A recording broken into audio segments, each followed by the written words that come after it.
said, she testified obviously already about recognizing him. Did that surprise you? No. She also mentioned something about emails with you.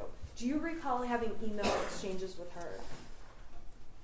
There is one regarding his report card, getting additional help in math. Was there any time at that point or into high school that you ever had to email with teachers about discipline issues? Not discipline, no. How often would you email about missing assignments or grade type issues? That was a regular thing. Okay, and you said you monitored power schools every day. Approximately how many times a month would you say you went to the teachers, or was it weekly? I don't know. It would be, I wouldn't say it was on a regular basis, but when it happened, it was a series of messages. He'd be struggling in geometry, and so me and the teacher would message back and forth quite a bit, and then he'd start getting better and it was die off. So it was sporadic, but it was a lot when it happened. Now, we saw pictures of your house. Yes. How did you feel about seeing those pictures? Horrible. Okay, why is that? Because my son has a very messy room, and it was right after Thanksgiving, and we hosted Thanksgiving, and it was pretty messy. It was kind of embarrassing. Okay. Really embarrassing. Explain the 2-bedroom thing, or what was going on with that. So my son, he had 1 bedroom, and it got out of control. And every time I go to clean it, I just shut the door. I just didn't want to deal with it. So then I told him he could just use the guest bedroom until I could get his room deep cleaned. The day before Thanksgiving, I was deep cleaning because we have people over every Thanksgiving, and my intention was to clean both rooms, but I caught my oven on fire in the self-clean mode. So instead of, I had the fire department out and everything. So instead of getting his rooms clean, I was scraping out the black charcoal stuff inside your oven so I could cook dinner the next day. But yeah, he was in a 2nd bedroom because I didn't want to clean his room anymore.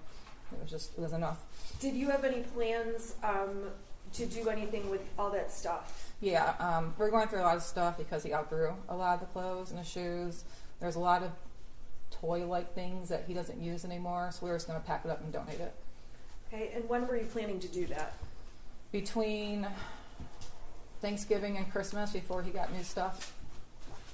Now, we saw a video. I guess I want to talk to you about, there's one friend in particular your son spent a lot of time with, correct? Correct. Okay, we're not going to say his name, but let's just refer to him as the friend. Okay. Okay? Overall, was that your son's only friend? That was his only friend that came over. He did have friends that he talked to during school, but that was the only one that he spent time with outside of school. And how often would you say he came over? Oh, he used to walk home with them every day from school. The summertime, he'd go on camping trips with us. Sometimes he would spend more than a week with us. He called him my second son. Okay, he was the second son. Did you know he was going to be moving away at any point? Not that abruptly, no. Okay, so when he moved away, is it fair to say it was a surprise to you and your son? It was. What kinds of things would the boys do together at your house? Oh, they go down to the lake and go fishing. They would walk to Little Caesars or Frosty Boy.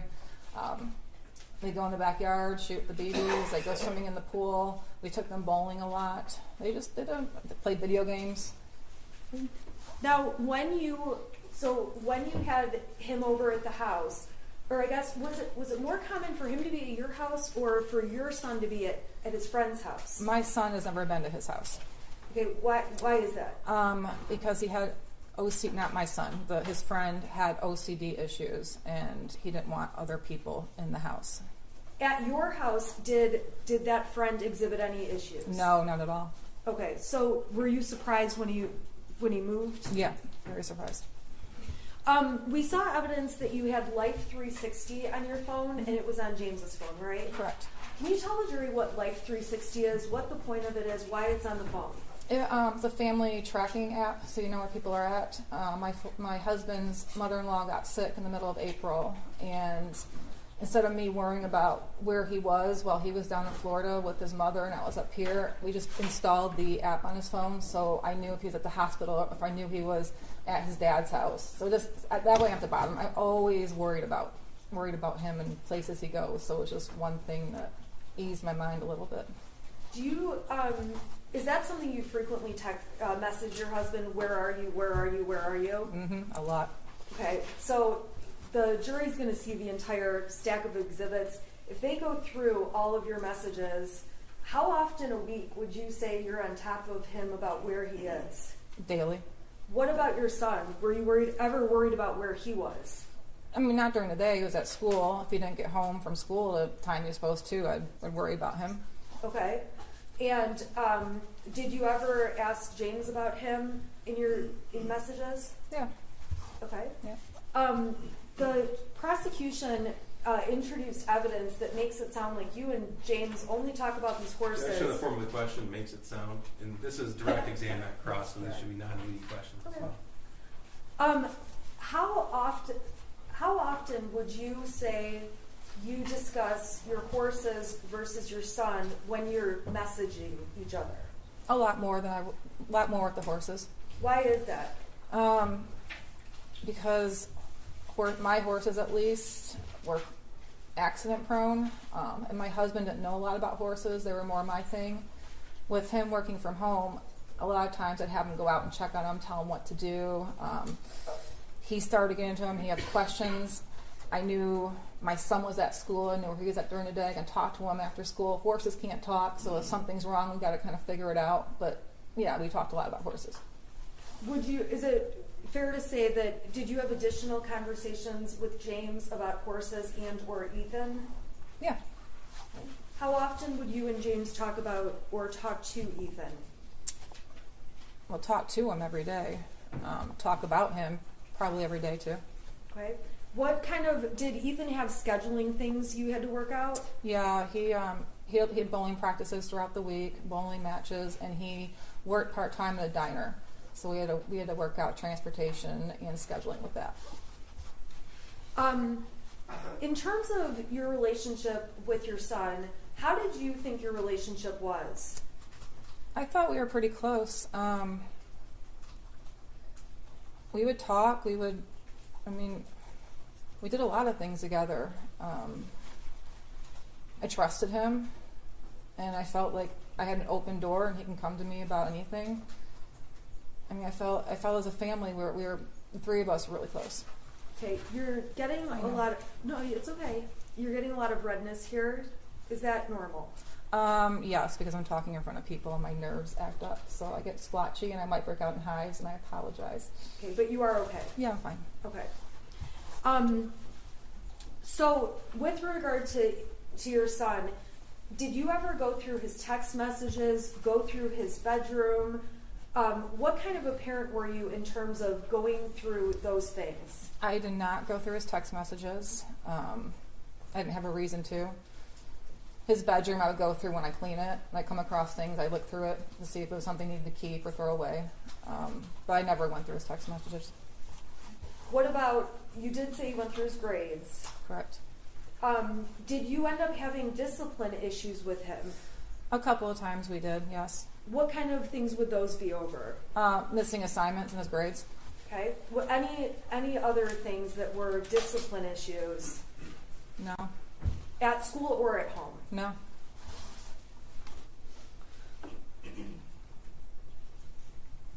Was there ever a time where you took away your son's phone? Yes. Okay. Do you recall when that was? I don't remember exactly. I just know he got really angry about it. But we took him away a couple of times. We've taken his video games away. Why did you do that? Missing assignments in his grades. Okay, so same stuff. Same stuff. Okay. We're going to talk about some of the text messages, and you would agree the prosecution admitted some text messages about one of those times when you took away his phone. Correct. Okay, so we'll get there, okay? I want to talk about mental health. Did you ever believe that your son needed mental health treatment, therapy, counseling, anything? No, I mean, There was a couple of times where Ethan had expressed anxiety over taking tests, anxiety about what he was going to do after high school, whether it was college, military. So he expressed those concerns to me, but not to a level where I felt he needed to go see a psychiatrist or a mental health professional right away. No. Did you ever deny him or say, no, I'm not going to take you to a mental health professional? Did he ever ask you? No, I mean, he one time when he was talking about what he wanted to do for his future, I don't know, he was feeling really down about it and stressed. My husband did call his school counselor to try to talk to him because they do a lot of future academic planning with the tech school. Was that a mental health issue? No, it was more or less addressing what was upsetting my son at that time. Okay, and what was upsetting him? The fact that he didn't know what he wanted to do. His grades weren't that great, so he was stressed out about getting into college. He was just having a hard time with his future goals. Was there ever a time he was considering military? He talked about it, yes. Okay. Any other things that he talked about? He wanted to go into video. He wanted to design video games. He wanted to own his own car shop, like not be the mechanic, but own the shop that mechanics worked at. But that was about it. Okay. Were there other kinds of health treatments you did get for him? Like, did you take him to the doctor? Yeah. How often or for what?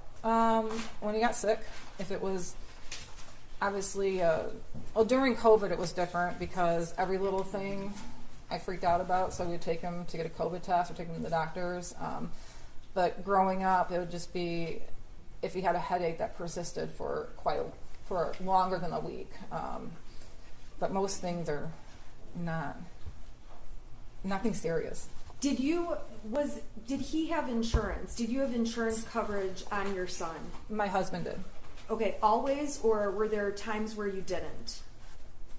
All the way up through October of 2021 when my husband lost his job. And I was going to add him on to my health insurance in November of 2021 at the end of the enrollment period. That was the only time that insurance lasts with him. Was that one of the outstanding things going on the day that all of this unfolded? It was.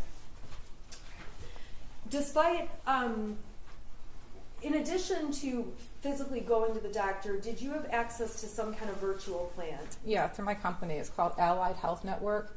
It's a virtual doctor's visit, and actually the prescriptions were free too. They didn't cost anything. So we use that. If we had strep throat, you can take a picture of the throat, send it to the doctor, and they can treat it from there. Were there times that you called that did virtual visits regarding your son? Yeah. And were there times, did you ever go to an urgent care or anything like that? Yep. For what kinds of things? Well, usually for sports physicals, but if he was younger and had a really high fever and his regular doctor couldn't get him in, we'd take him to urgent care. He's never had an injury or anything, so mainly just that. Was there ever a time that he had an issue with a mole on his back? Yeah, he had a mole in the middle of his back. And when I was putting sunscreen on him, I noticed it changed color. So I made an appointment for the doctor to take him in to take a look at that. Now that was when he was much younger, correct? He was about 7, I believe. You mentioned something about headaches for a week. You took him to the doctor. Was there a time where he had a headache issue? Yeah, he was getting really bad headaches that we couldn't figure out what it was. When was that? Started young, probably around 5 years old, and he kept complaining. The doctors didn't really see anything. We even got an X-ray of his head to see if there was any bumps. I'm just going to check his relevance when he's 5 or 6 years old. I was asking. I didn't know when it was. I was just asking if she got a medical. But it's gone on through the years. Okay, and Okay, go ahead. okay. So then we found out that he needed glasses. So around 8 or 9, we got him glasses, and that didn't work. He got X-rays done for dental in middle school. We found out he had a severe underbite, which was causing tension in the back of his neck. So we got him braces in 8th grade, and once he had his braces, that seemed to fix the headaches. Okay. Now, with the braces, was that an easy process? No, Why not? because he's horrible at brushing his teeth. He went use the water pick we got him. He wouldn't brush properly. He would constantly get cavities in his braces, so we ended up taking the wires out because one time he had 13 cavities under the braces. And we're trying. I'm sorry. Prior to him getting braces, did he ever have cavities? Yeah, he had a few. Okay, but did the braces? Was it more after the braces? Yeah, because he wasn't brushing properly around his braces, so he was getting them under, and we had to get the wires removed and take them to get those filled until we could get the wire put back on. Okay, so it was like an off and on procedure. Yeah. Okay. I want to go through some exhibits for you that the defense has proposed as exhibits B through XX, and I'm going to ask. I wanted to add one more on as YY. Judge, counsel's proposed a number of exhibits appear to be from Facebook, not from a subright extraction, but from Facebook. Some predate the incident by years. So as far as relevance, Judge, I don't mind any exhibits around the date of the offense or even the relevant time periods, spring of 2021. But prior to that, it doesn't appear to be relevant. Your Honor, they have the specific pictures I was using since October. The specific pictures, isolated, not all the pictures, but specific pictures I was using.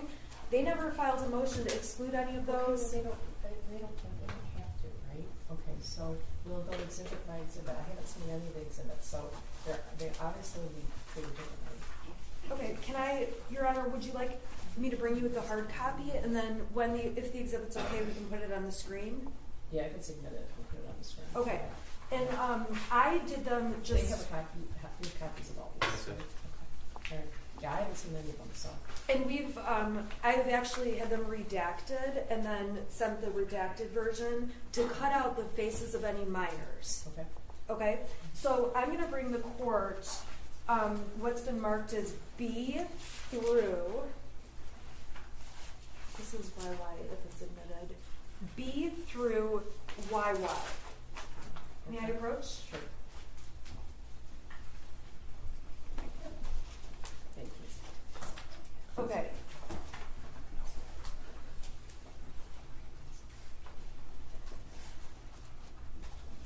Now B is I have a little bit of a problem because I was going to have my client hold those, so I don't put them on the screen.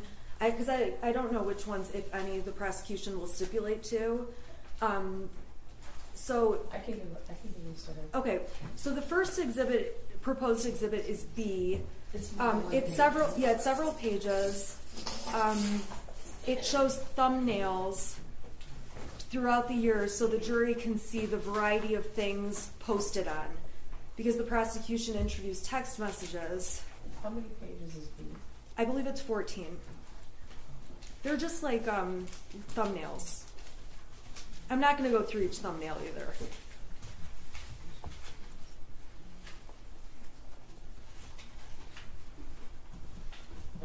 I'm just wondering, where does the second one start?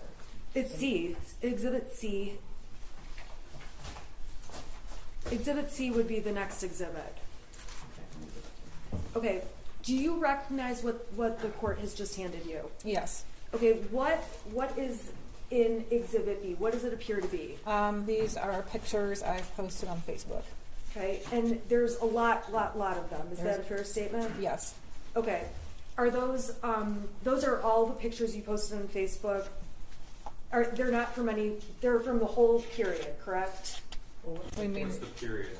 Well, when do those start and go through? I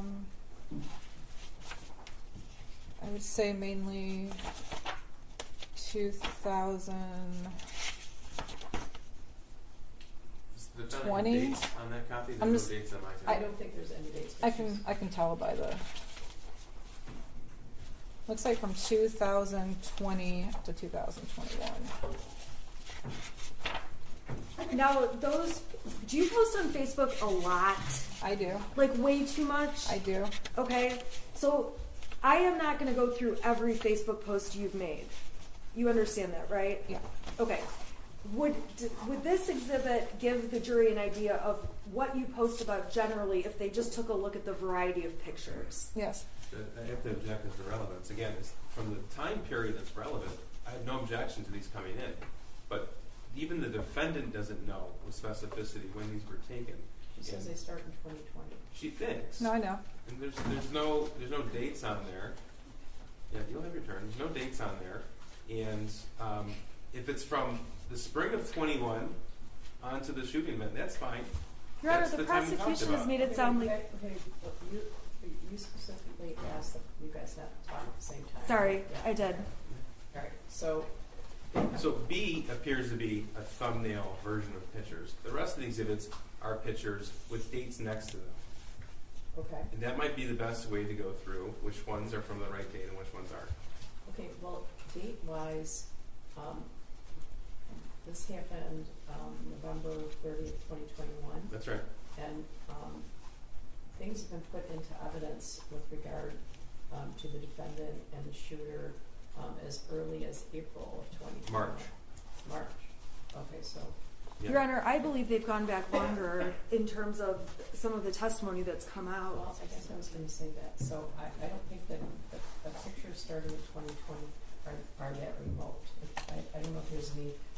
I don't know if there's anything amongst those pictures that is particularly problematic. It's hard to look at them all, but the time frame in and of itself, I think, is appropriate. There are some, just so the court's aware, there's posts from 2017, 2019. Those are in the following ones where I did picture by picture.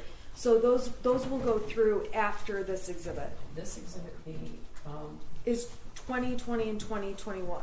okay, so just with regard to the time frame itself, I think the time frame is close enough in time. So I'm going to overrule an objection Okay. with regard to the mission of those pictures just based on the time frame. All right. But there's a lot of little pictures, so I don't know if any. No, that's fine. We can go exhibit by exhibit. I'm sorry? I said we can go exhibit by exhibit. Okay. The pictures in 2020, the pictures in Defendant's Exhibit B are small, so the exhibit contains a lot of little pictures, so I haven't Right. looked at those. I assume the prosecution has, so I don't know if Yes, any sir. pictures are objectionable with regard to the individual pictures, so. Just it's the relevant dates was the objection. Okay.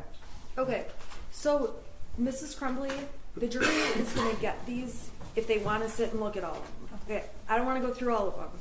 There ends up being pages and pages. What are all of these? The ones that are on the screen right now is Christmas of 2020 with the 2 white dogs and us posing in front of the Christmas tree. I'm just trying to get like an over idea of topics that are in the photos. Animals, us going on vacations at the Sleeping Bear Sand Dunes, Leelanau, camping, holidays, more camping, horses, garden, my home stuff, cooking, more camping pictures. We got a bathroom remodel, another Christmas picture. Okay. And so these pictures give an idea of the variety of things you posted. Yes. Okay. So if your Facebook messages appear to have more discussion of horses, how would you characterize the amount of horses on Facebook compared to the rest of your life?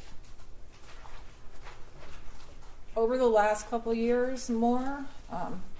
It was hard getting a picture of my son as he got older. He didn't like me taking pictures of him. But yeah, between 2020 up until end of 21, there was a lot of pictures of horses. Okay, I'm going to unplug this and move to Exhibit C. Oh, you want me to give this to her, right? This goes back to 2019. I just put like 1 or 2 pictures from that year as Exhibit C. Well, C and D, and so if the court just wants to let me know what. Okay, so C and D, you can identify this picture, correct? Yes. What's in C? What's the date of it? It is June 26, 2019. Okay, and what is that? What is it a picture of? It's a picture of my son holding his chinchilla. Okay, and then what about picture? Let's see here, D. Do you need a date? Yeah, what's the date? It's August 9th, 2019. Okay, and what's the picture of? My son petting our horse. Okay. You know, Judge, it's fine. I don't have any problem with either. Okay, C and D are admitted? Yeah, the rest of them. The rest of them? All of them? Yep. Okay. Okay, Thanks, Judge. thank you. Okay, so, Okay, then you would be talking about E through, I don't know if it's just pictures, there's some others. This goes to XX, so. and I'm sorry, you'll it should have to go let me know. It should go to YY because I added on just one more. So may I approach Mrs. Crumbley just to give her YY? Okay, do you want me to give these to all of them? Yes, and then Okay. we'll just go through each one. Do you agree with all these exhibits, or just the? Yes, we just need the dates identified, that's all. We'll put Okay. those on the record. Well, I'm not gonna give them to her if I need to look at them first, so. I think they're not objecting to any of them, are they? No. Okay, None. okay. So, Mrs. Crumbley, the jury's going to have access to these, so let's just go through them. We are going to identify the dates for the record, though, okay? Okay. So, going to exhibit, let's see here. This is C. What's the date on C? That's June 26, 2019. And what is that? That's my son with his chinchilla. Okay. Now, I'm going to go down to D. What's the date on that one? That one's August 9th, 2019. Okay. And what's going on in there? That's my son with our horse. Okay. I'm going to go to E. That's his first day of 8th grade. That's August 26, 2019. Okay. And it's fair to say that I just picked out, these are not all your posts, No. right? Judge, I don't want to keep objecting, but the form of the question has to be appropriate. Fair to say, this is a Okay. direct example. I'm asking a really stupid question, but I'll ask it in a better way. Am I showing every photo from your Facebook page? No. You post more, or how much? Do you post more photos than what we see? A lot more. Okay, we're not going to go through all of them though. No. Okay, so this is the first day of what? I'm sorry, last day of. It's the last day of middle school. It's his first day of 8th grade. Okay. I'm going to go down to F. What's been admitted is F. What date is that on? October 11th, 2019. Okay, and what's happening in that photo? He just got his braces put on. Okay, and let's go down to the next one, which is G. What's the date on G? October 13th, 2019. What's happening in G? We're apple picking. Okay, so these are just posts of events or things you're doing, correct? Correct. Okay, this one is older. It looks like or maybe not older, but what's the date on this one? November. I'm sorry, I'm on H. Mm-hmm. Okay, go ahead. November 7th, 2019. Okay, and we see your son in this picture on the left, correct? Correct. What's going on in this picture? He's on his it's the 9th grade Washington D.C. trip with the school. Okay, I'm going to go down to I. What's the date on I? May 23rd, 2020. And what's happening in that picture? Can you scroll up a little bit? We're somewhere up north. I don't remember where, but we're on probably a camping vacation. Okay, he doesn't look thrilled to be in the picture. He doesn't like pictures. Okay. Let's go down to J. What's the date of J? May 23rd, 2020. Who's in this picture? It's my son and James. Okay. I'm going to go down to K. This is a post you made? Yes. What date? August 5th, 2020. What are you showing there? The house when we first bought it and the improvements we made so far. Okay. So this is like a comparison before and after? Yes. All right. L. What's the date on L? August 16th, 2020. Okay, and there's a large black box out. What's under the box without saying who it is? His friend. Okay. So where are you guys in this picture? Looks like we're up north. Okay. Then we're going to go to M, and we're on September 28th. I'm sorry, what's the date of this picture? September 28, 2020. Okay, what's this picture? That's a picture of my son and our horse. Okay. I'm going to N. What date is this? October 23rd, 2020. Okay, and what is this a picture of? Something Ethan drew. Sorry, my son drew. Okay, and why did you include this? Why did you post about that on Facebook? Because he's always a really good drawer. He just draws all the time, and we got a lot of artists, actually tattoo artists in our family, a lot of good drawers. So said it was in his genes. Okay, that's why you said art is in his genes, in Correct. the genes. Correct. Okay. All right, I'm going to O. What's the date on this one? October 30th, 2020. Okay, and what's going on here? We are carving pumpkins for Halloween. And there's a big black box. That's his friend. Okay. I am going down to P. What's the date on that one? November 21st, 2020. Okay, and who is around for this picture, even if you can't see them in the picture? It's me and my husband and my parents. We're down in Florida over Thanksgiving. And what is this that you're doing? We're playing Dark Tower. Okay. Did you guys play games with Ethan often? Yes. What games did you guys play? We played Trivial Pursuit. We played What to Meme. We played Yahtzee. We play card games. We played a lot of Uno. The one with all the dice, Farkle, I think it's called. Yeah, Farkle. I don't know. We played a lot of games. Okay, I'm gonna go down to Exhibit Q. What date's that? That's November 24th, 2020. Okay, and we see who's in the picture? My husband and my son. Okay, Exhibit S. What's the date? January 22nd, 2021. Okay, what's going on in R? My son and his friend are playing Jenga. Okay. S. Do you know the date on S? Can you scroll up? It's for some reason this one is different. Well, it looks like it says February 25th, 2021. And what's going on here? What's happening in February of 21? They're at a bowling match. Okay. Now let's go down to T. What's the date on T? February 26th, 2021. And what's happening here? My stepdaughter came up and visited from Florida, and that's my son with his arm around her. Okay. And with these photos, again, are there, on your real Facebook profile, are there more photos, or is it just what we're seeing? There's more. Okay. So what's the date on this exhibit U?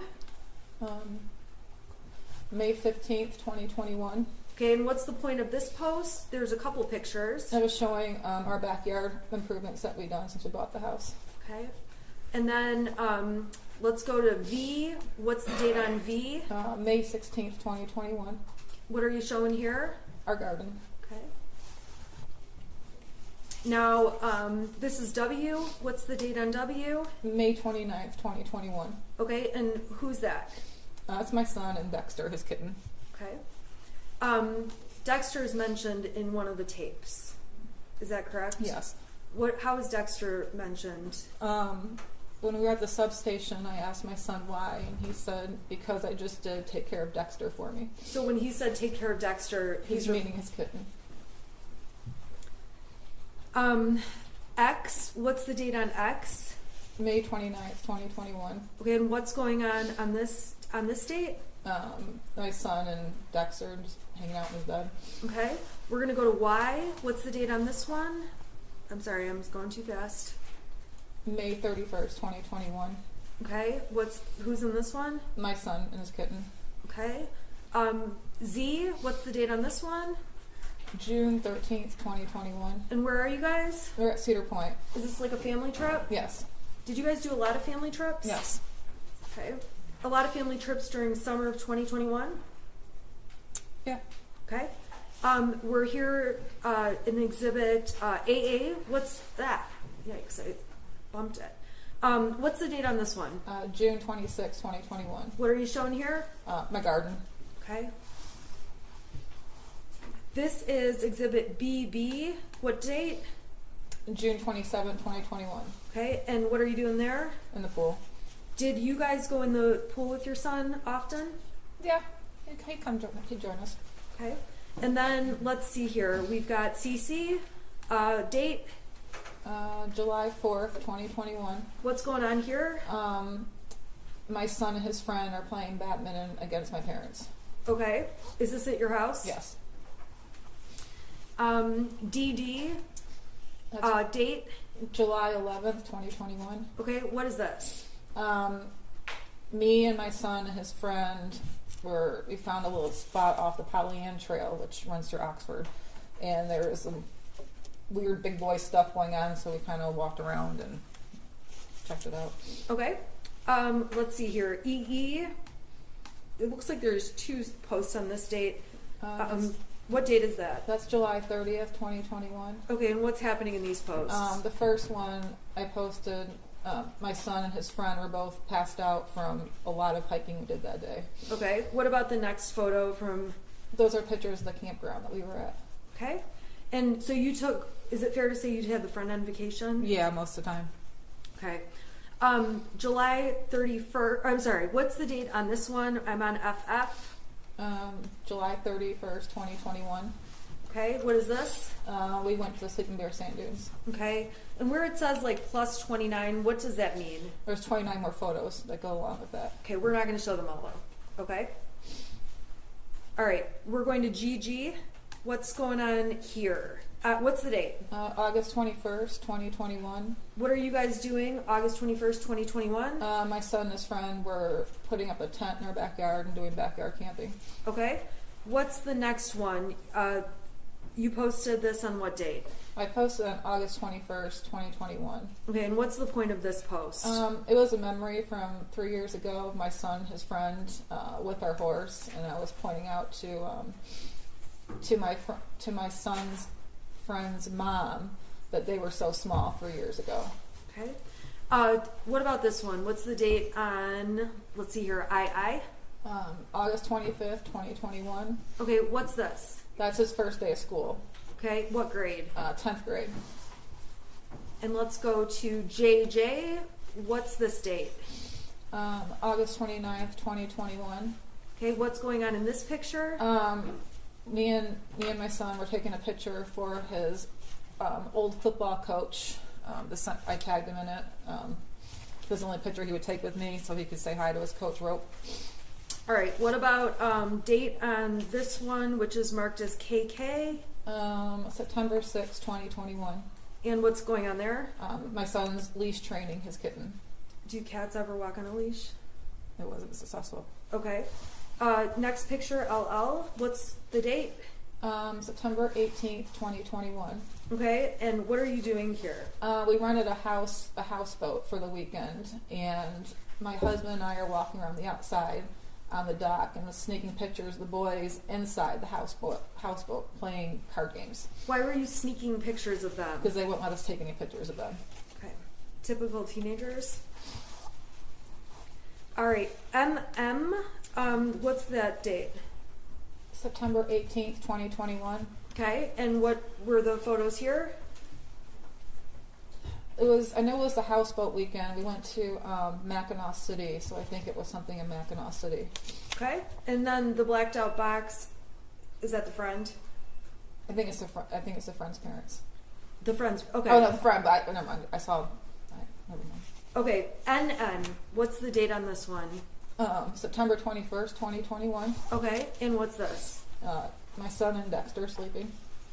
And now we are at September 20. I'm sorry. What's the date on this one? I'm on 00. September 26th, 2021. Okay. What does that show? We were breaking up our side steps of the deck and planting a flower bed in the front of the house. Okay. So we're in fall of 21. Is that fair? Yes. Okay. What's the date on this picture? I'm on PP. October 3rd, 2021. Okay. What's this picture? What are these pictures about? We decorated our house for the Halloween. Okay. And then let's go here to QQ. Date. October 9th, 2021. And what's shown in this picture? Our front porch that we redid. Okay. Called it a makeover? It was. All right. And then let's go here to RR. What date is that? October 15th, 2021. Okay, and what are you doing there? I was just showing what we've got so far with the paint job, remodeling the living room and dining room, basically. Okay. Next one is SS. What's the date on this one? October 25th, 2021. Okay, what is this? This was a text I sent to my son.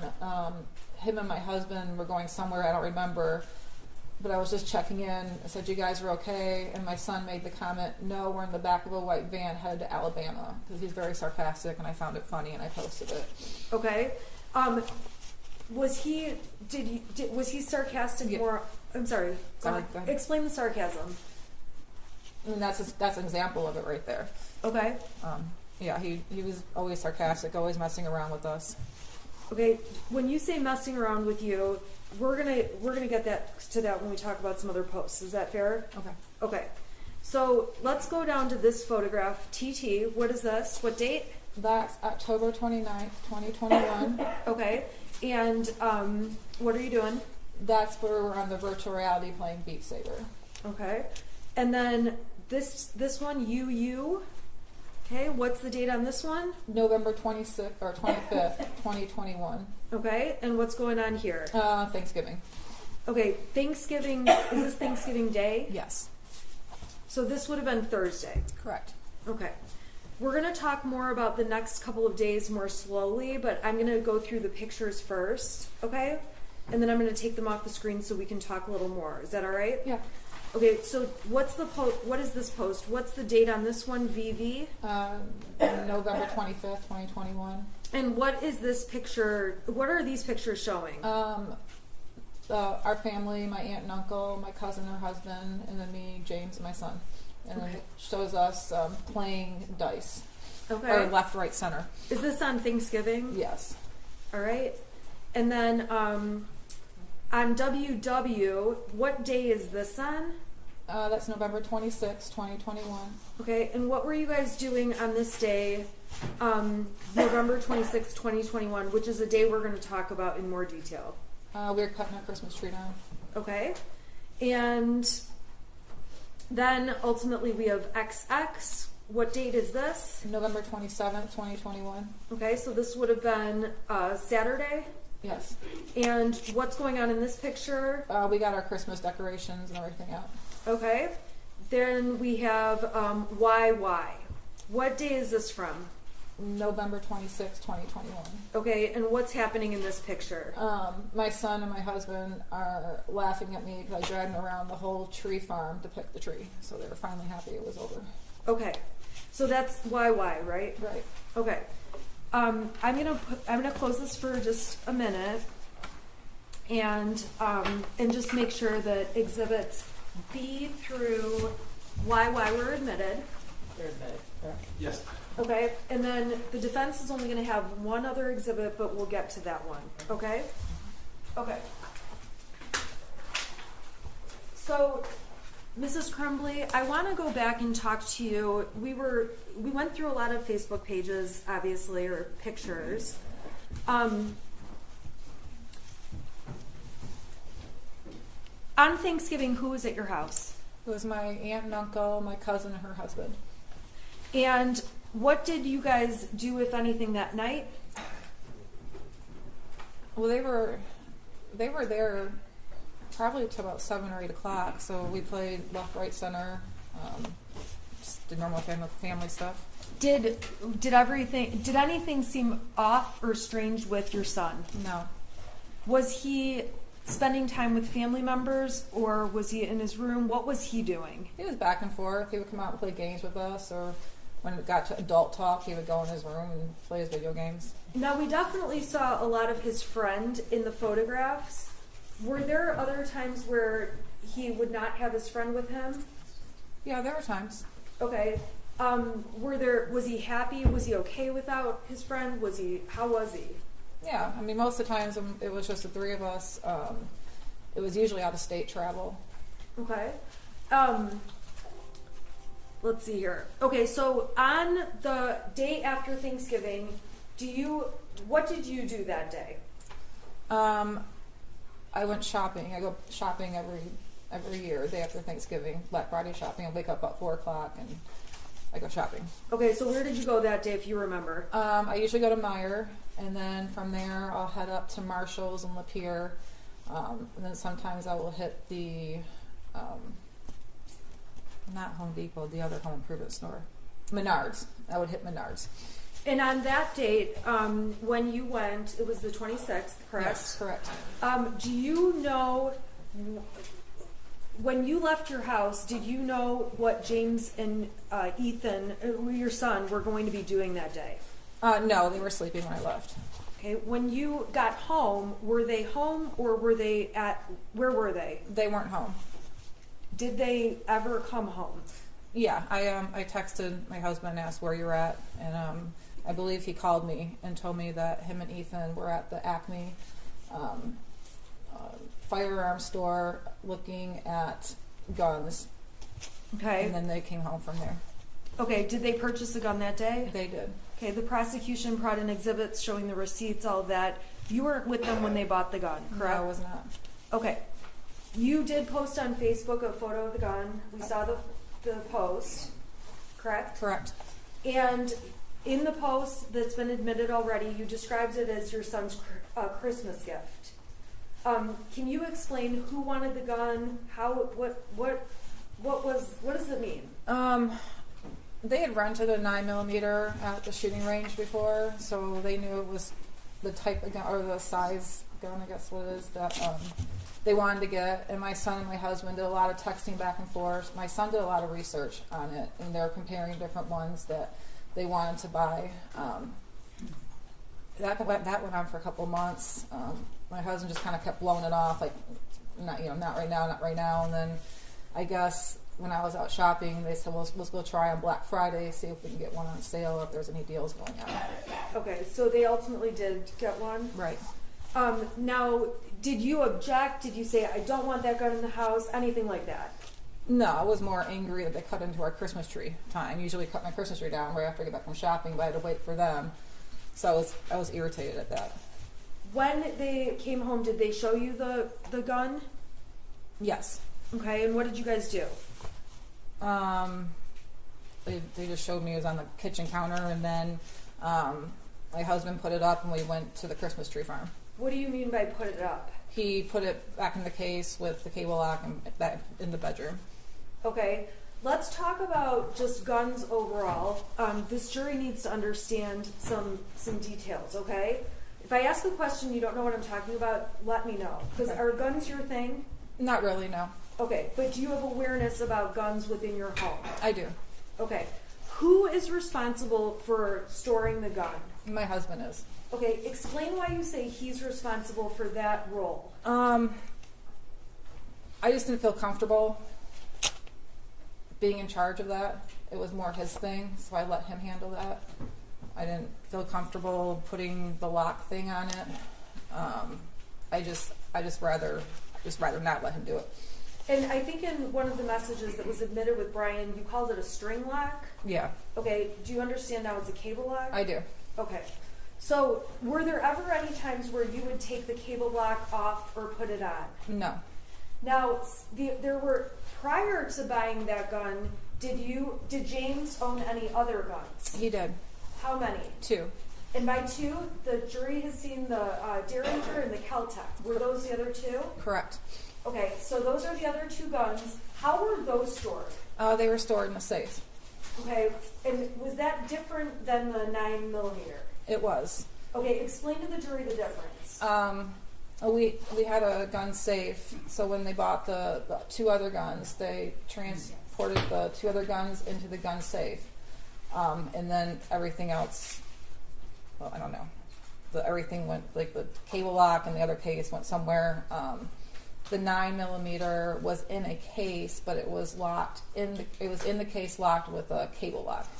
Okay, and how, the cable lock that was on the 9mm, what did you have to use to get the cable lock opened? A key. Okay, did you have possession of the key? No. Okay, where was the key?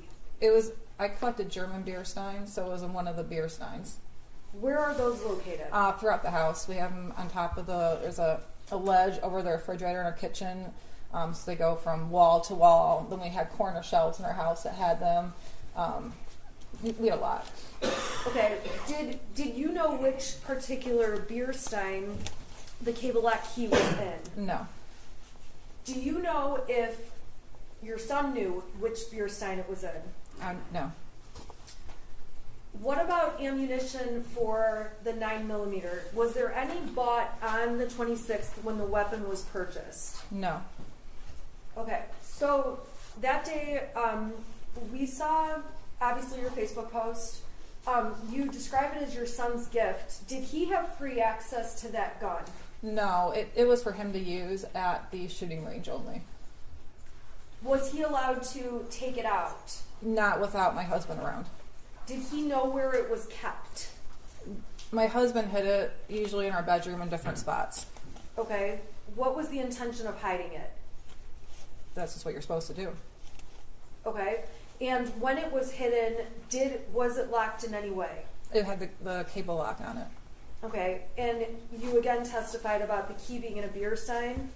Correct. Would the beer stein be right by the cable lock? Or? No. Okay, so where would the beer stein be? It would probably be in one of the ones in the kitchen. Okay, so the key's out there, and then you've got the... Did you know where the gun was hidden in your room on November 26th when you put it away? No. Okay, on November 27th, we saw the whole video of you going to the shooting range with Ethan, correct? Or with your son, correct? Correct. Okay, on that day, we see in the video that you carry the gun case into the gun range, right? Correct. Okay, how did the gun get to the gun range? Well, my husband had got it ready for me and put it in the back of my car, and What does that mean, got it ready for took you? the cable lock off, put I guess he put the magazine things in the case and put it in the back of my car, and then I drove with my son to the shooting range with the gun in the back of my car. That's how it got there. Okay. Did you see him or watch him take the cable lock off that day? No. Why not? I think I was just doing something else. I didn't pay attention. Okay, so when you got to the gun range, we saw in the video you carry it to the counter. Is that accurate? Yeah. Okay, the jury's seen all this, 5 bullets, and then you guys go shooting, correct? Correct. Okay, we obviously see you and your son. That shows the whole experience while you're there. Correct. Okay, so while you're there, how interested were you in shooting that weapon? I shot it a couple times. I don't know. Shooting's kind of boring. I'm more like skeet shooting, where actually something's going on. So I shot it a couple times, and he did the rest. Okay. And did you end up posting something about it being a Mother's-Son Day? I did. How did you feel about that day? It was a fun day. He asked me if I wanted to go to the shooting range with him, and he's never asked me, just me, to go before. My husband was doing DoorDash, and I felt good about it.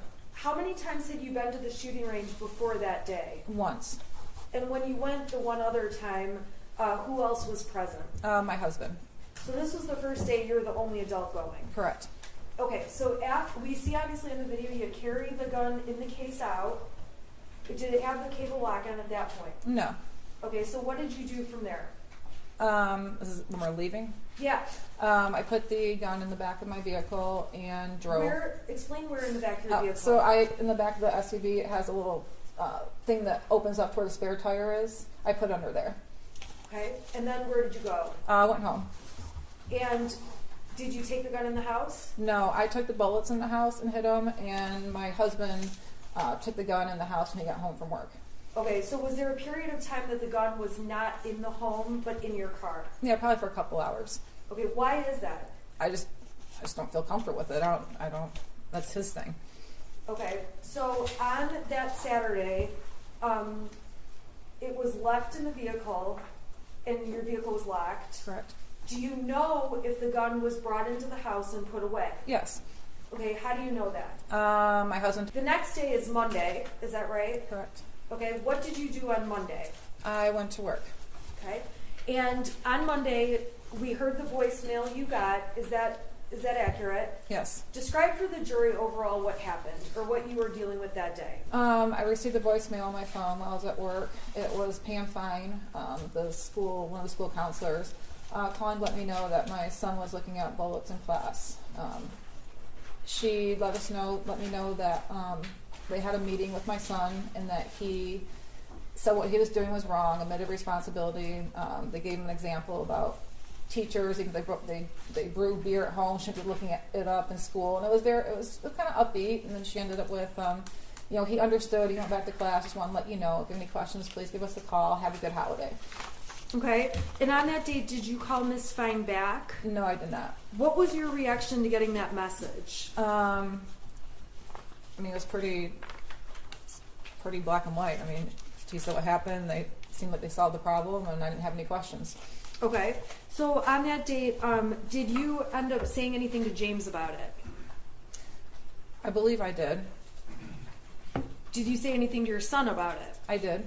What did you? And I think we saw text messages. You said, next time, don't get caught. Yeah, I said seriously looking at bullets in school, and then he went through a couple of texts about teachers looking at his stuff, and he was worried about he was going to get in trouble. And then I said, next time, don't get caught. What did you mean by that?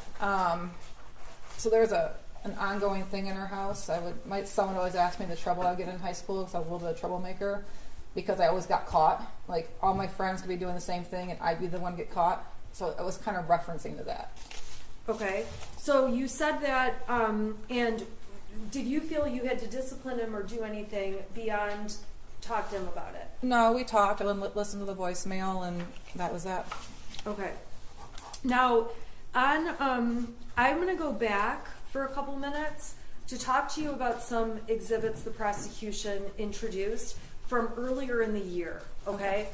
So I'm going to start with what's been admitted as exhibits 155 through 160, okay? I'm going to pop them up on the screen and we're going to just talk about each one briefly. So I'm going to go to 155.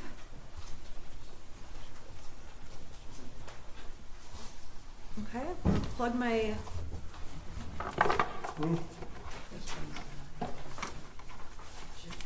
I'm sorry, it's not easy to plug it in. Okay, so I'm going to start with 155, okay? This was already admitted, so we're not going to belabor this, okay? Well, no, she doesn't have a picture of that. Oh, I'm sorry. Well, it's not necessarily your fault. This one's coming out. Okay. There it is. Okay, so we've already talked about this with other witnesses, so I'm going to go a little bit faster. If you need me to slow down, let me know. Okay. Okay? This is Miss DeRiker's email with her and Sean Hopkins. She's telling him, when you get a chance, can you call your son down and see how he's doing? He's failing my class, tries to sleep all the time in class. Sean responds, I'll catch him by the end of the day. Thanks, just a little worried. And that's that. You heard testimony about that, correct? Correct. Were you ever aware there was a time where your son was failing a class and trying to sleep all in capital letters all the time in class? I can't remember what class director was, so I'd probably be aware if he was failing that class from Power School, but I was not aware that he was sleeping all the time. So did anyone from the school let you know in May of 2021, hey, he's sleeping in class and failing? No. Okay, that was Exhibit 155. And would that show up on Power Schools, the emails between them? No. Okay, Exhibit 166. This is from September 8th, 2021. It starts off with an email from Miss McConnell to Sean Hopkins. It says, can you please touch base with Ethan Crumbley? In his autobiography poem, he said he feels terrible and that his family is a mistake. Unusual responses for sure. He writes back, thanks for the heads up. I'm in senior meetings throughout the day. I'll try to catch up with him. Were you aware this was ever a discussion or an issue? No. Were you aware that Mr. Hopkins ever talked to or tried to talk to your son? No. Did anyone ever call you to make you aware of any of this? No. If you heard this, how would you react, or what would your reaction be? I'd be definitely concerned why he feels like his family's a mistake and he feels terrible. So that would be a concern to me. Okay. So this is something you were unaware of. Correct. And in fact, when did you find out these emails existed? When we started getting discovery. Okay, so in this case. Correct. All right, so I want to go to 157. This is on November 10th of 2021. This is Miss McConnell sends Sean a message. Ethan Crumbley is having a rough time right now. He may need to speak with you. Sean writes back, I'm sorry I was in a meeting through the end of the day. I'll catch up with him. Were you ever made aware that there was some issue on November 10th where your son was having a rough time? No. Did anyone from the school ever let you know? No. Did you ever see anything like this prior to us getting materials in this case? No. If you heard your son was having a rough time, what would you do to follow up? I would talk to my son, find out what's going on. Okay. And I am going to minimize these for 1 second. I want to go back to some other dates that were discussed and exhibits were admitted. And I'm going to go back to March 20th. I'm sorry. Let's go in order. So March 16th of 2021, the prosecution has admitted exhibits 85, 86, 85 through 94, and let's see here. 85 shows you guys are making plans, and you say, I'm going to get drunk and ride my horse. Can you explain to the jury what you meant by that? And I'll get it up on the screen. I was going to have some drinks and ride my horse. It was St. Patrick's Day. I'm sorry, that's on the 17th, Correct. right? Yeah. Okay, the 16th though, oh, I'm sorry, you're right. Okay, so explain that again. So let me get it up on the screen because I'm messing up. Okay, 85. Okay, so 85, I'm sorry, you're right. So on page 85, 432 is the page number. You write, I'm going to get drunk and ride my horse. What was your plan that night? I was going to have a couple drinks and go for a trail ride with my horse. Okay, did you do that night? Yes. And on people's proposed exhibit 86, or their admitted exhibit, this was a text thread between you and your son.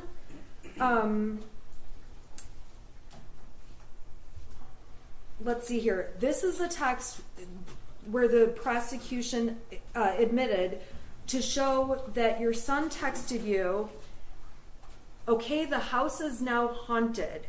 What time was that text at? It says 6:03. Okay. I don't know if it says -4. I don't know what that means. Okay. And then the next text, some weird shit just happens and now I'm scared.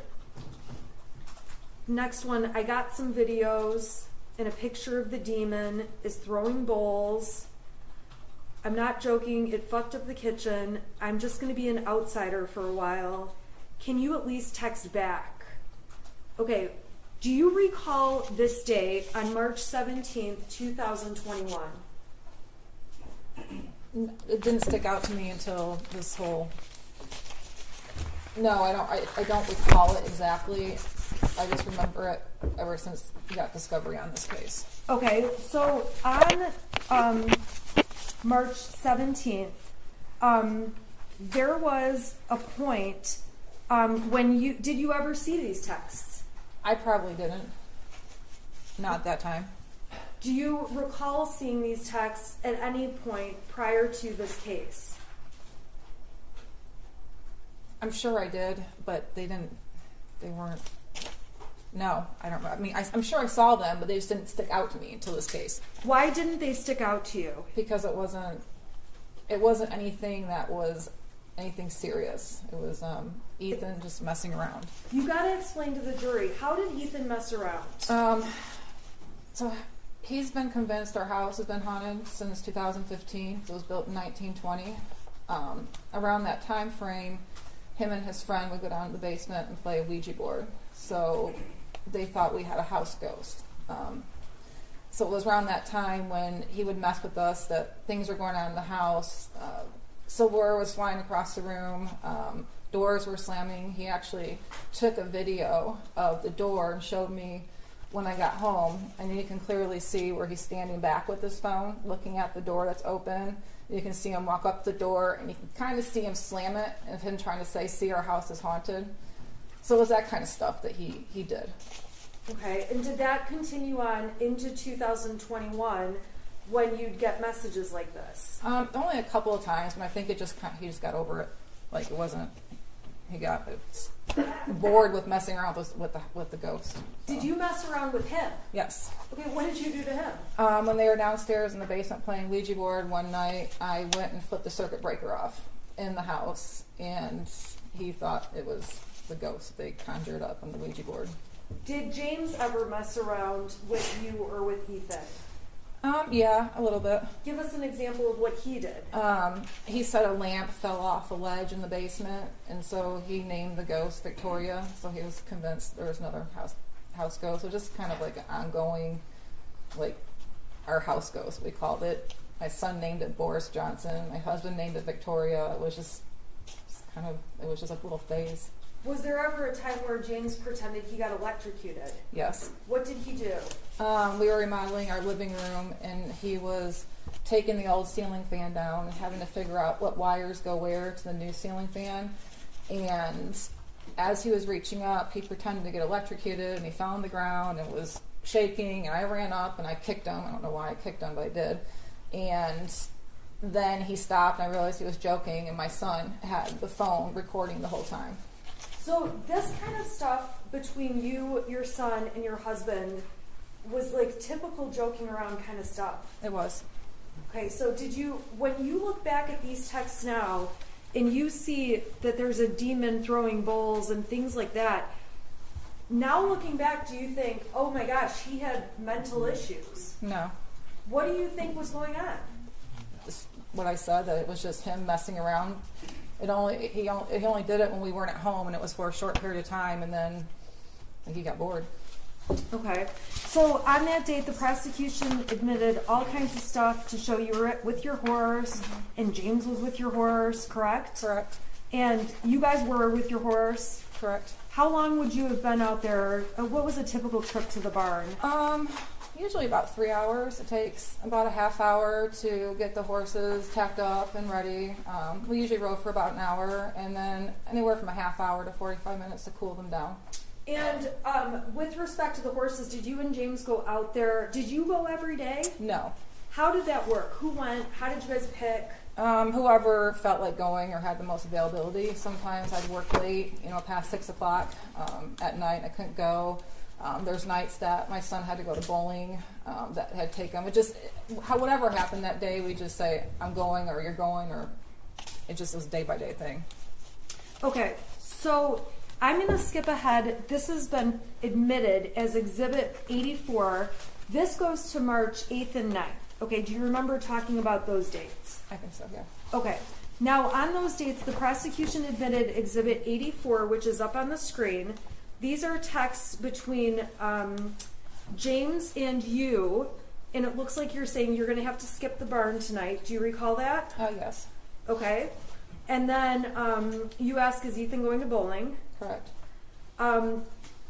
James says IDK. What does that mean? I don't know.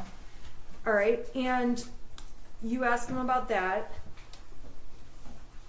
Okay, and I want you to describe, what are you doing in these text messages up on the screen here, these 4 in a row? Can you go back to the green one? Yeah. Okay. Here, I'm sorry. No, it's fine. I got it now. I was just texting him, asking him if he was home from school yet. Okay. And if he had his phone on him. So you're texting... I think, looking at this, we must have gotten into an argument about his grades and took his phone away the night before, which is why I was asking if he had his phone on him. Is it common for you to text repeatedly about someone? Are you home? Where are you? Yes. Okay, so in your messages, is it fair to say we're going to see that a lot from you? Yes. Okay. your husband wrote back, he does not get home till 3:16. Did you know what time Ethan got home every day? I knew it was after 3, like shortly after. I wasn't sure to the minute. Okay, well then you wrote, I told you to pick him up because he's upset and I don't want him to do anything stupid, God damn it.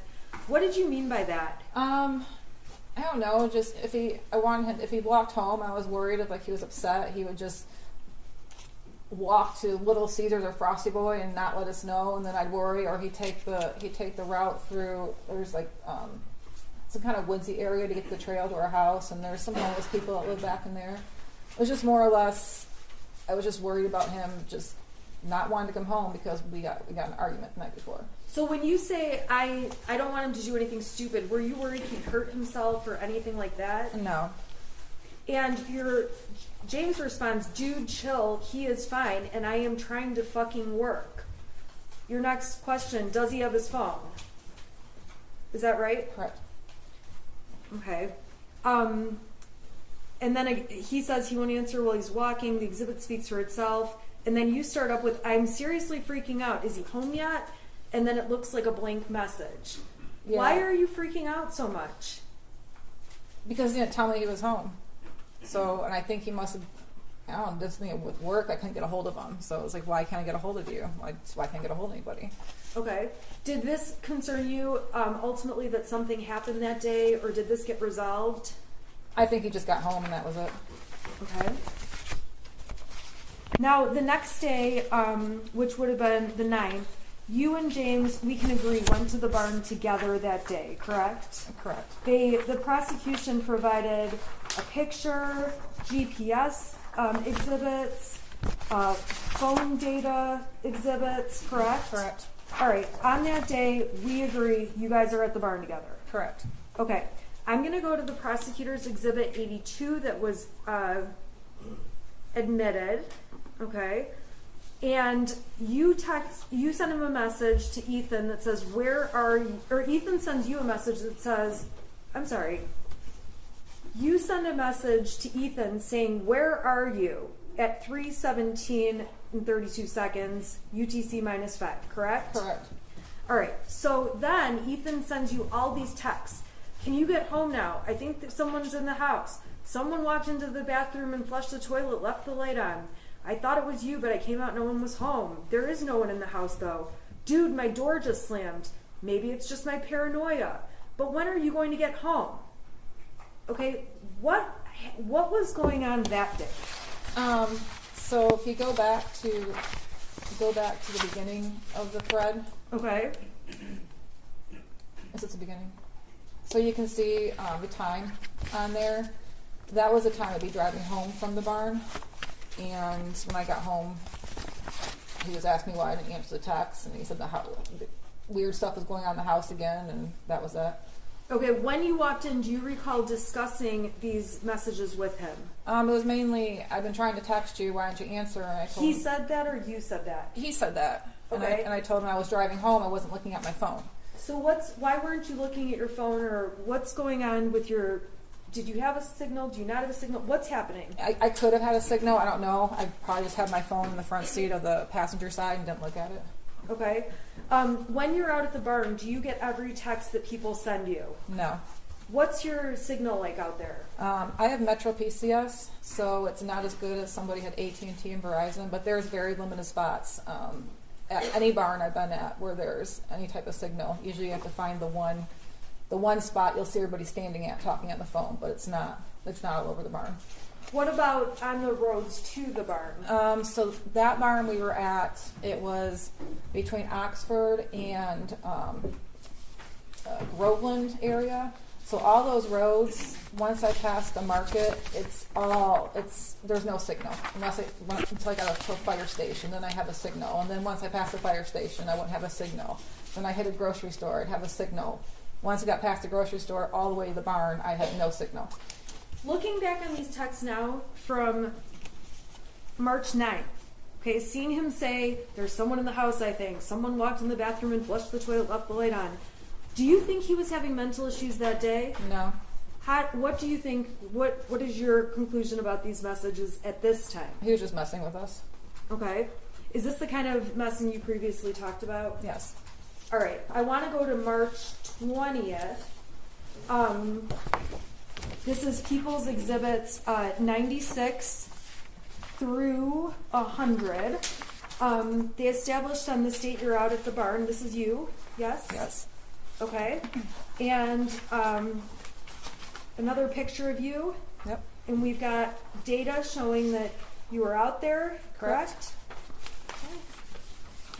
And there's a text message exchange that was admitted as People's 96. I'm going to put that up on the screen for you, okay? Okay. So in People's 96, this is between you and your son, correct? Correct. He says, can you at least text back? You're asking, where's your dad? Text me when you're done yet?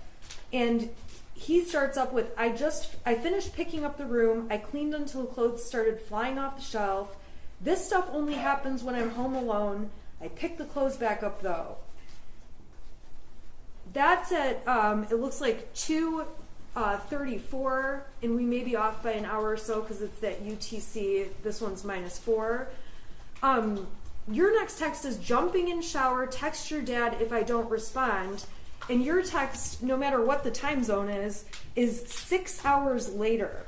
Well, do you recall getting these texts? It's 2 or days. messages? It's 2 days and 6 hours later. Oh, I'm sorry, you're right. 2 days and 6 hours. So do you recall, though, getting these couple on the 20th about, I finished picking up the room, I cleaned until clothes started falling off the shelf.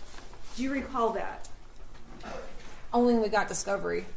Okay. Now, looking back on these days, are you thinking, oh my God, he thought things were happening that were crazy? No. Do you think anything of it now? No. What do you think is happening in those messages? I just think he was messing with us. Okay, so those are 3 times where you guys are at the ranch and he's messing with you. Is that a fair statement? Yes. And at that time, that was months and months before November. It was in March. Is that correct? Yeah. Okay, so beyond March, was there other times where he was saying these goofy texts and messing around? No, I don't think so. So there's 2 more dates I need to ask you about. I'm going to go to April 4th, which was a Sunday, and that is going to be exhibit that was admitted 101, okay? So exhibit 101 are text messages, and these are between, who are these between? Those were between my son and his friend. Okay. Now, prior to this case, did you ever see any of these messages? I did not. Were you aware any of them existed? I was not. Okay, so this is from April 4th, and your son's saying, he's the one sending messages that say, I hear people talking to me and someone in the distance. I actually asked my dad to take me to the doctor yesterday, but he gave me some pills and told me to suck it up. Like, it's at the point I'm asking to go to the doctor. Was there ever a time where he asked to go to the doctor around this time? I don't think so, no. Then he says, my mom laughed when I told her. Was there ever a time where he's asking for help and you're laughing? No. He writes to his friend, and this is just later that night, but I'm having bad insomnia and paranoia, and I need help. I was thinking of calling 911 so I could go to the hospital, but then my parents would be really pissed. Okay, so this is all one long conversation. Is that right? Correct. He says, I'm going to ask my parents to go to the doctors tomorrow or Tuesday again, but this time I'm going to tell them about the voices. This text message or instant message thread, were you even aware of this? No. Do you remember any time where he came and talked to you and said anything about hearing voices? No. Do you recall there ever being a time where he asked you to go to a doctor or to get help and you said no? No. Or laughed at him? No. So when you see these texts with his friend, do you have any idea, and if you don't, that's fine, do you have any idea what he's doing with his friend? I don't have any idea. Okay. Do you know if him and his friend messed around with each other like you and your husband do with him? Speculation, Judge. If I'm sorry. He should have to have personal knowledge. When you were testifying earlier, you mentioned that your son and his friend would play within a Ouija board. Is that right? Right. When did that happen, or in relation to 2021? I know he got the Ouija board for Christmas of 2020. So for a few months after that, they were really into playing it, and then they got bored with it. It's probably sitting on our shelf getting dust. Okay. On April 29th, I'm going to turn your attention to that day. Do you recall texting his friend's mother? And I'm going to put up Exhibit 104 on the screen. Okay. Do these texts look familiar to you? They do. Okay. Who are these between? These are between me and his friend's mom. Okay. And you start off with my son is in bowling tonight. I just want to let you know, not sure if he needs a partner. Why are you texting that? I don't know why he wasn't bowling tonight, off the top of my head. But they had partners on certain nights of the week, and so him and his friend were always partners. So I was letting her know that he wasn't going to be there. Okay, and this is on one date, April 29th. Did you talk to her on other dates, or is this like the only time you talked to her? We've talked back and forth quite a bit. Okay. Now, on this date, you say he's been acting kind of depressed. I don't know what's going on. I'm not sure if there's something bothering him at school, but he doesn't really feel good. I can't get anything out of him.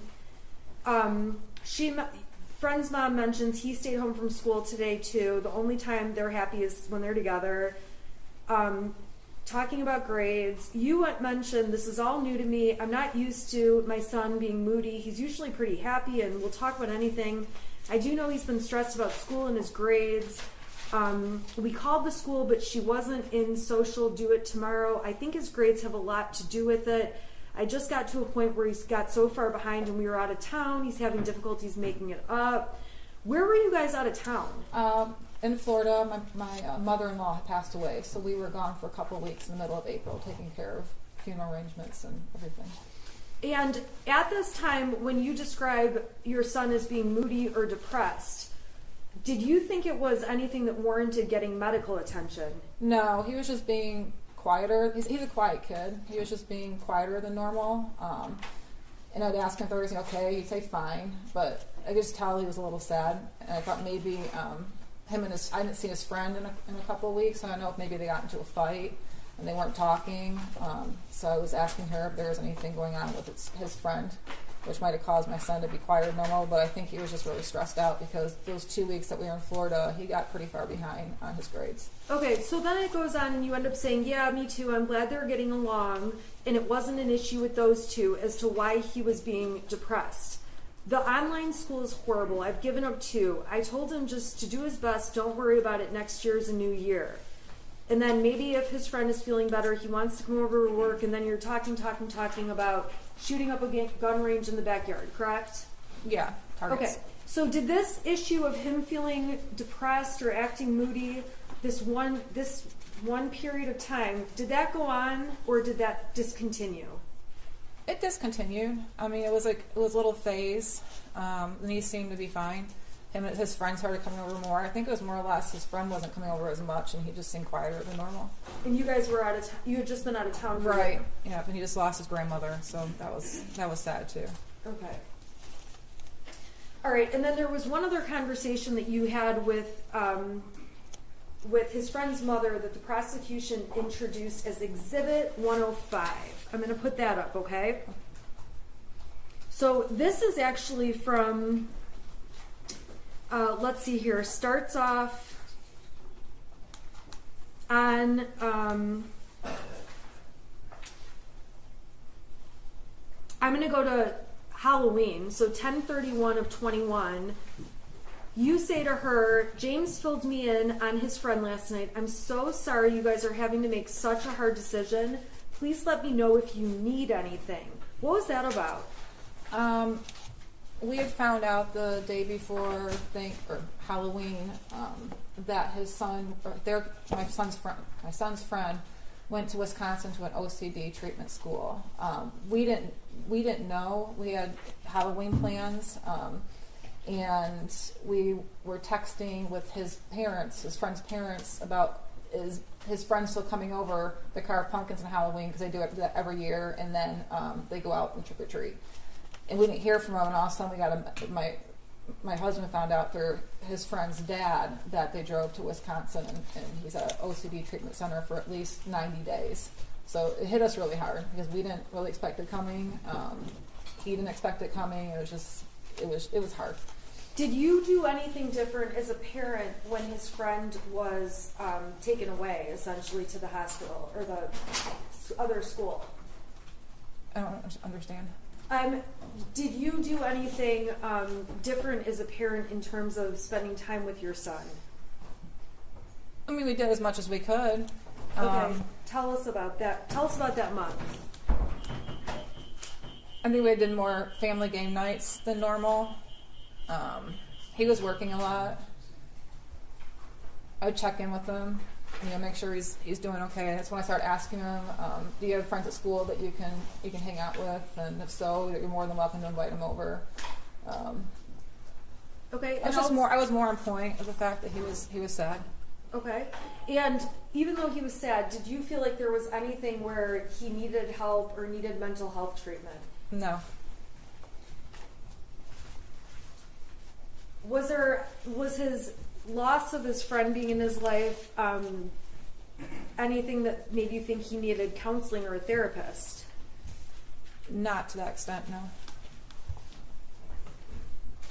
I'm going to unplug this so that we can go back to go to questions that don't involve exhibits, okay?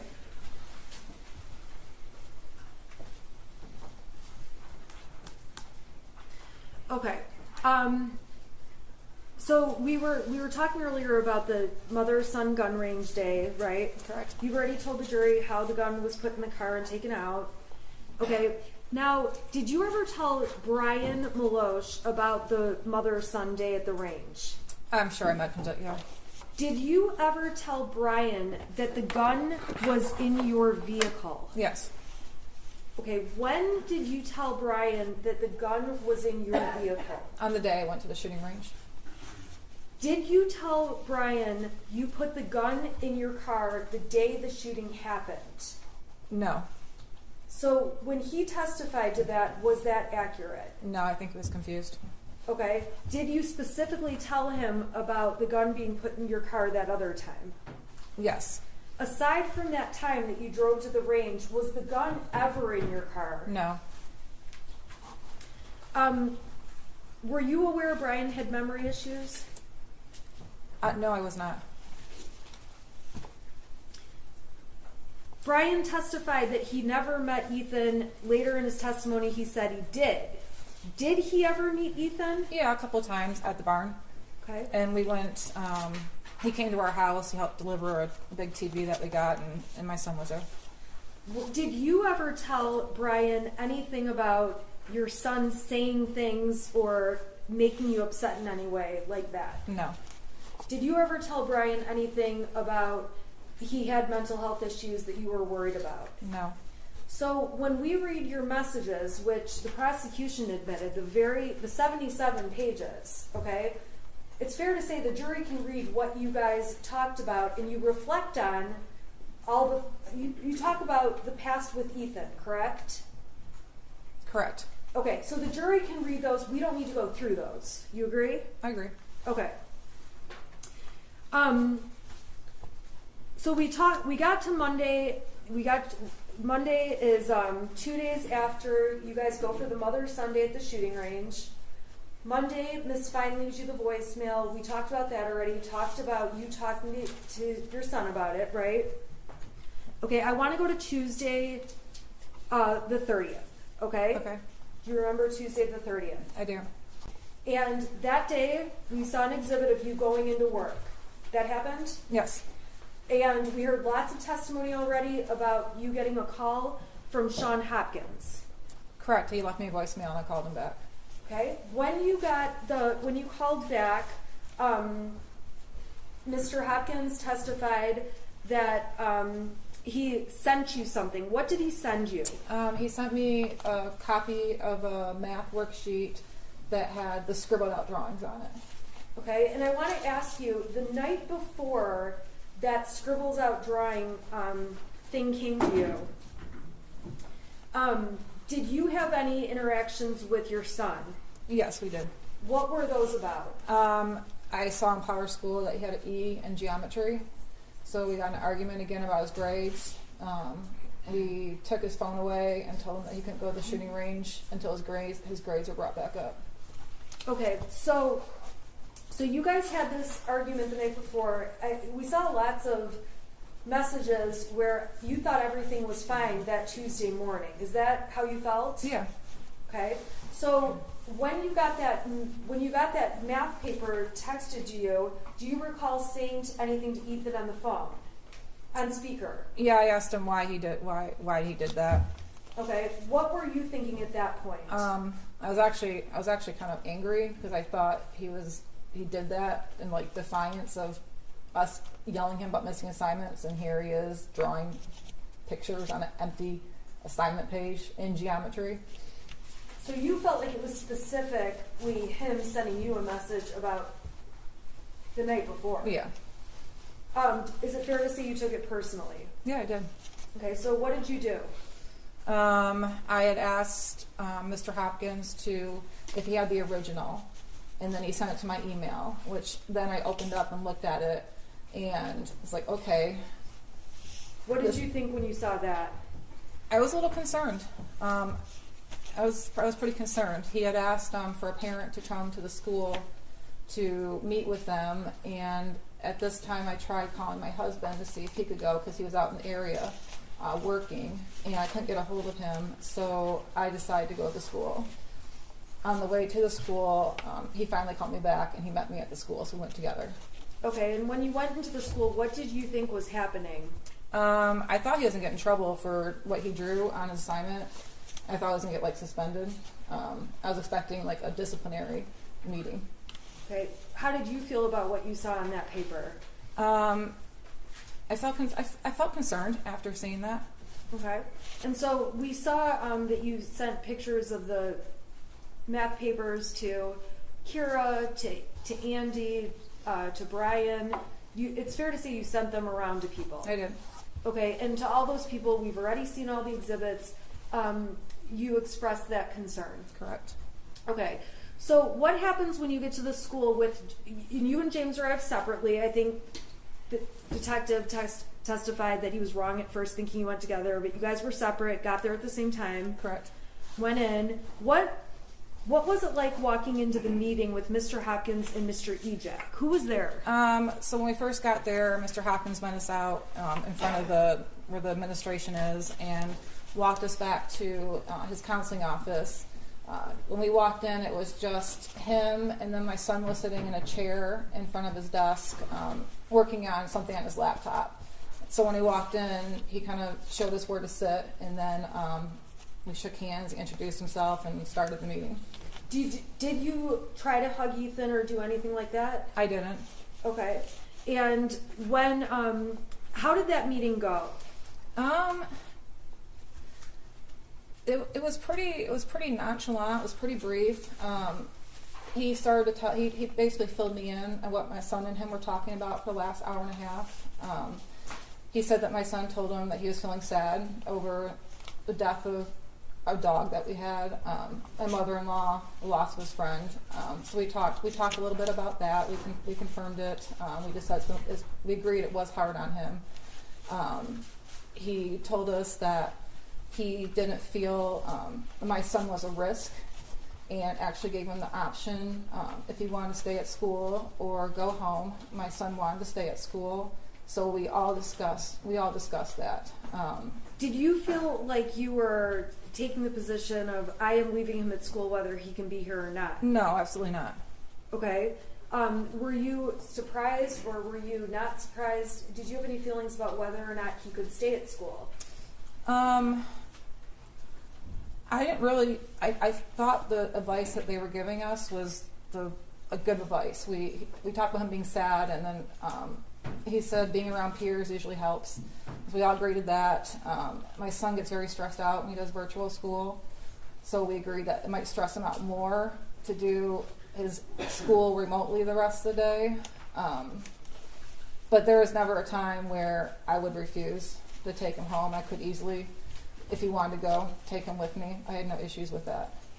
Okay, so ultimately, did you take a paper from the school? The counseling papers, yeah. Okay. There is a stack, like maybe 10 sheets with multiple counselors listed on them. Okay. And were you planning to do anything with that sheet? Yeah, actually, we were going to start. I gave it to my husband out in the parking lot, and I told him I had phone calls at work the rest of the day, so I told him to start making calls once he got done doing his DoorDash. Okay. Now, the prosecution introduced and admitted an exhibit, which was a search off of Yahoo about clinical depression treatments. Do you recall ever Googling, but do you recall ever searching that topic? I don't, and I don't usually use Yahoo as a search engine. I always use Google, so I don't know. I don't recall it, no. Okay. Do you recall how or if you ever saw anything on Yahoo about clinical depression? I don't remember specifically seeing anything. I might have looked at something when my husband was going through a really hard time after his mother passed away. He was he was drinking a little bit more than usual, and you just tell that he wasn't right. So I might have looked at something at that time, seeing if he was depressed, but not. I don't know where Yahoo came from. You don't know how the Yahoo came to No. be? Okay. When you're on Facebook and Instagram and all those things, do you ever hit the clickbait stuff? Sometimes on accident. Sometimes I do on purpose. Okay, so that search on Yahoo, you don't remember ever putting that in the search bar? No. Okay. But you are saying it's possible you looked at it. Is that? It's possible. Okay. All right. So let's go back. So you're at the meeting. How did the meeting end? So we all decided that my son was going to go back to his class. So we wrote him a pass to go back to class. After he left, all four of us were in the meeting, and they asked if we had any questions, and we did not. And then I said, I'm going to go back to work.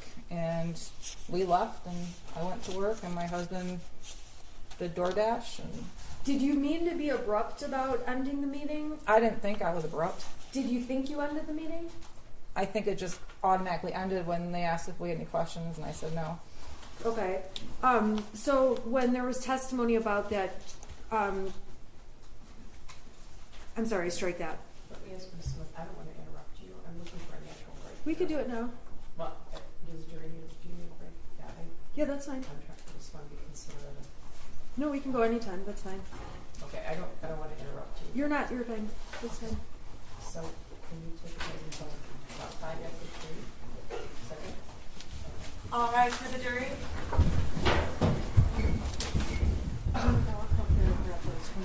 Is it okay if I grab these exhibits? Sure.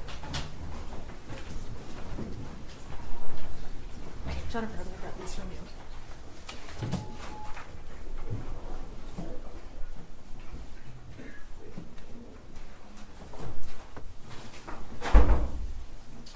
Not to be seated. I don't usually like to interrupt people's direct, but I know you have quite a bit more, and they've been at since 12:30. So we're going to take about 10 minute break to 5 after 3. Okay. Judge, based upon the testimony, I need to pull some exhibits, so it'll be longer than 10 minutes. I'd like to get right into cross after direct. So, we'll do that right now, but it'll be longer than 10 minutes. Okay. If that's okay, we're going to need some time, I think. Yes. Okay. Well, you have quite a bit of direct left, I think. I You have quite a bit. You some. I don't know how to. I've gotten through 3/4 of it, so Okay. I'd say I have a quarter of it left. Okay. And a lot of it is probably going to go pretty fast because the exhibits speak for themselves, and they've already admitted videos of all of it. So, Okay. All right. So you can take them down, and can you guys let me know then? I don't like to let them sit very long. If you let me know, Sure. when you're not talking about half an hour, in here, right? Not an hour, no, but There's, we're trying to avoid standing up and saying we need a time and having to take another break, but No, I get it. we'll go as fast as we can.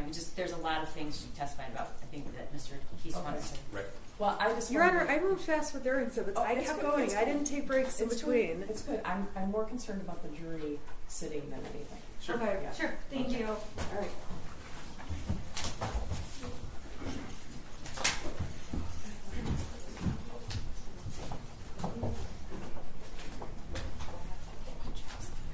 Jennifer, they're gonna take you down. They're gonna take you down, and then they're gonna bring you back up. Okay. They're gonna take you down, and then they're gonna bring you back up. Okay. Okay.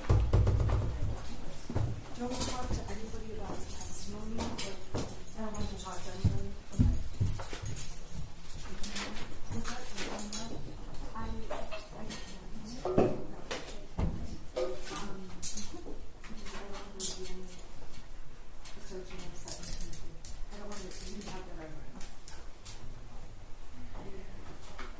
Oh, Okay.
You ready? Yep. Okay. We were talking about the meeting at the school, and I think the jury's heard a lot about that meeting. Okay, so I'm going to fast forward. You go back to work, right? Yep. We saw the exhibit of you walking back in. Correct. Okay, we heard Amanda Holland testify about how she gives you some advice. Do you recall her giving you advice? I don't. Is she somebody you go to for advice? No. Why not?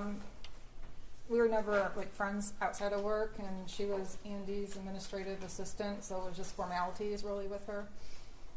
We didn't really have anything common. Her child was real young. I had a teenager. Okay.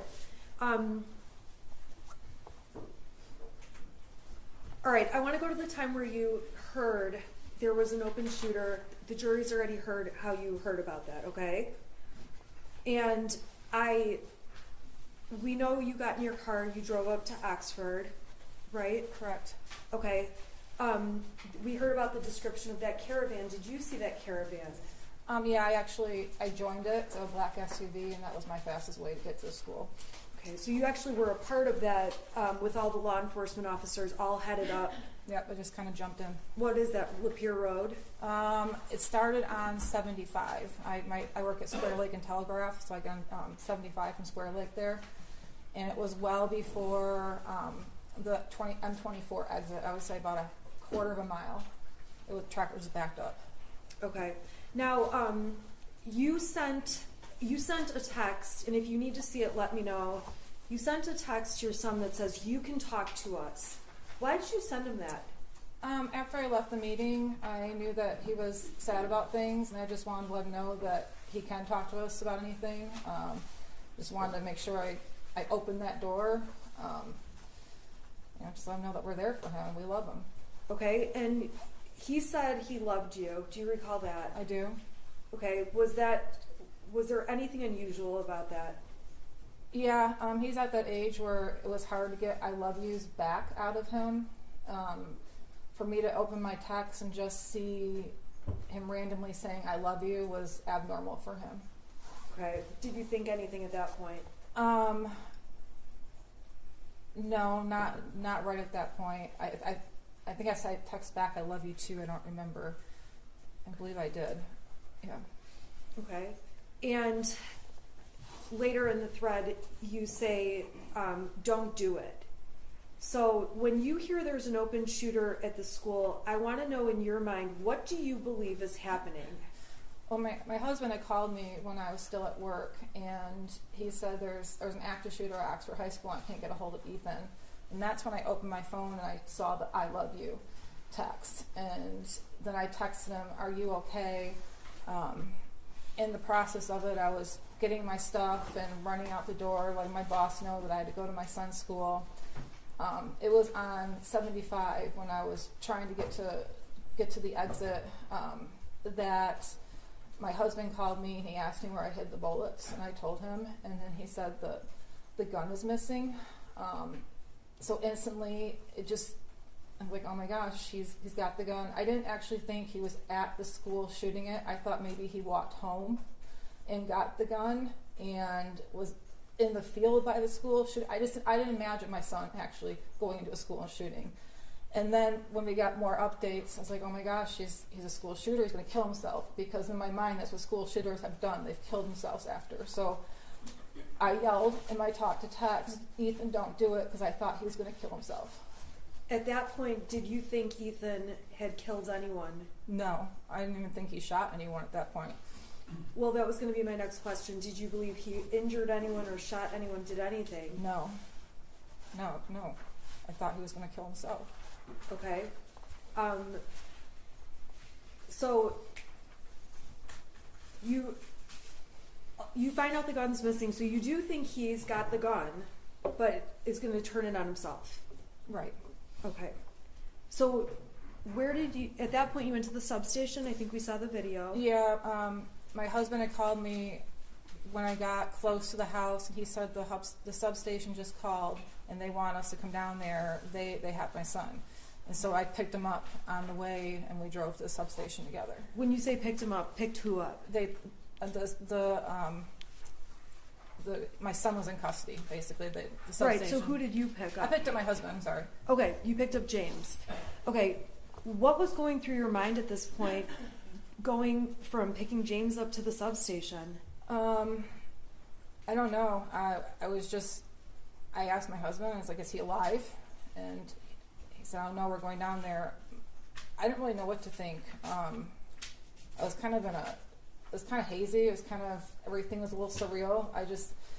I still didn't believe that he actually shot anybody or was in the school. I just knew that there was gunfire. I didn't know the extent of it at all. So when you're at the substation, did you asked them about fatalities? We saw it on there. That wasn't at the subs. Oh yeah, I did. Okay, but you didn't get an answer, right? No. At not that there. point, were you thinking that anyone was injured or that anyone was hurt?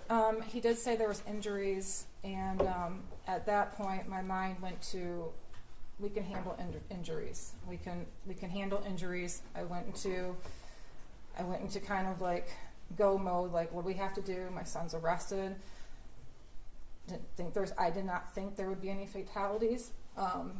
You didn't think there would be any injuries? No, I didn't think there would be injuries. I didn't think there'd be anything, but I just went into that mode. Like, we can handle injuries, and we can figure this out and go from there. Okay. We saw the interview at the substation. Yes. I'm not going to go through all that with you, okay? After that, you go to your house. Is that correct? Correct. And the next thing, police are at your door. We were at the house for a minute, and we were putting some hot water on the oven, on the stove. My husband walked out back to the side of the house. I saw him walk towards the end of the driveway through my kitchen window. I was sitting in my kitchen on my phone talking to my dad, and I realized my husband was gone for a little bit longer. I didn't see him walk back, so I walked out the front door of my house. And what'd you see?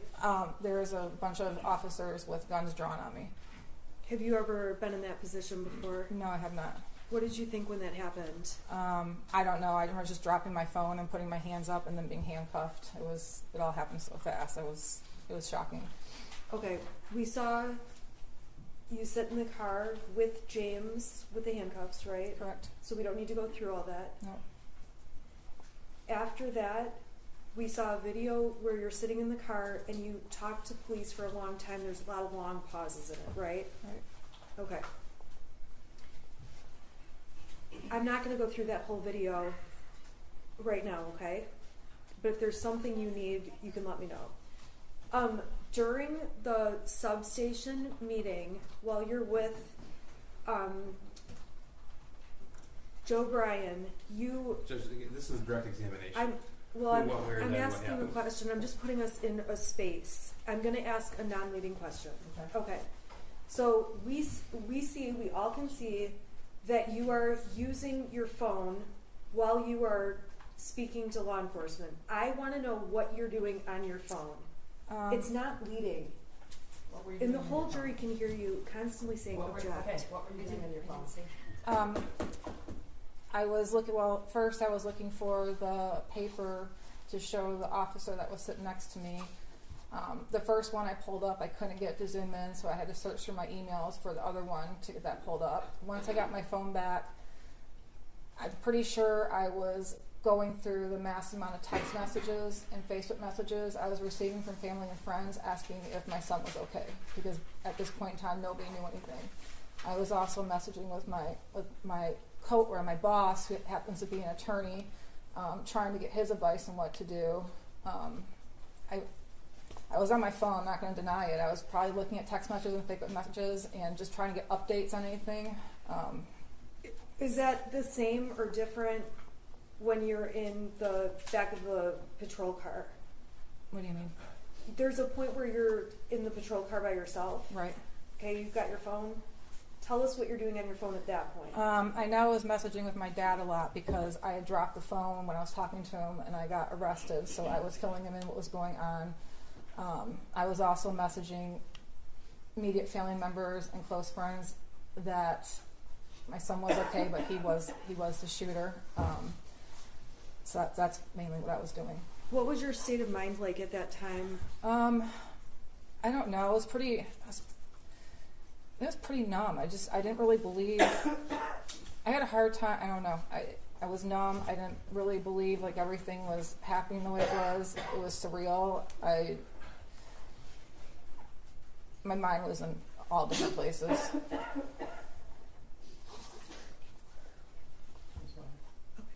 Okay, so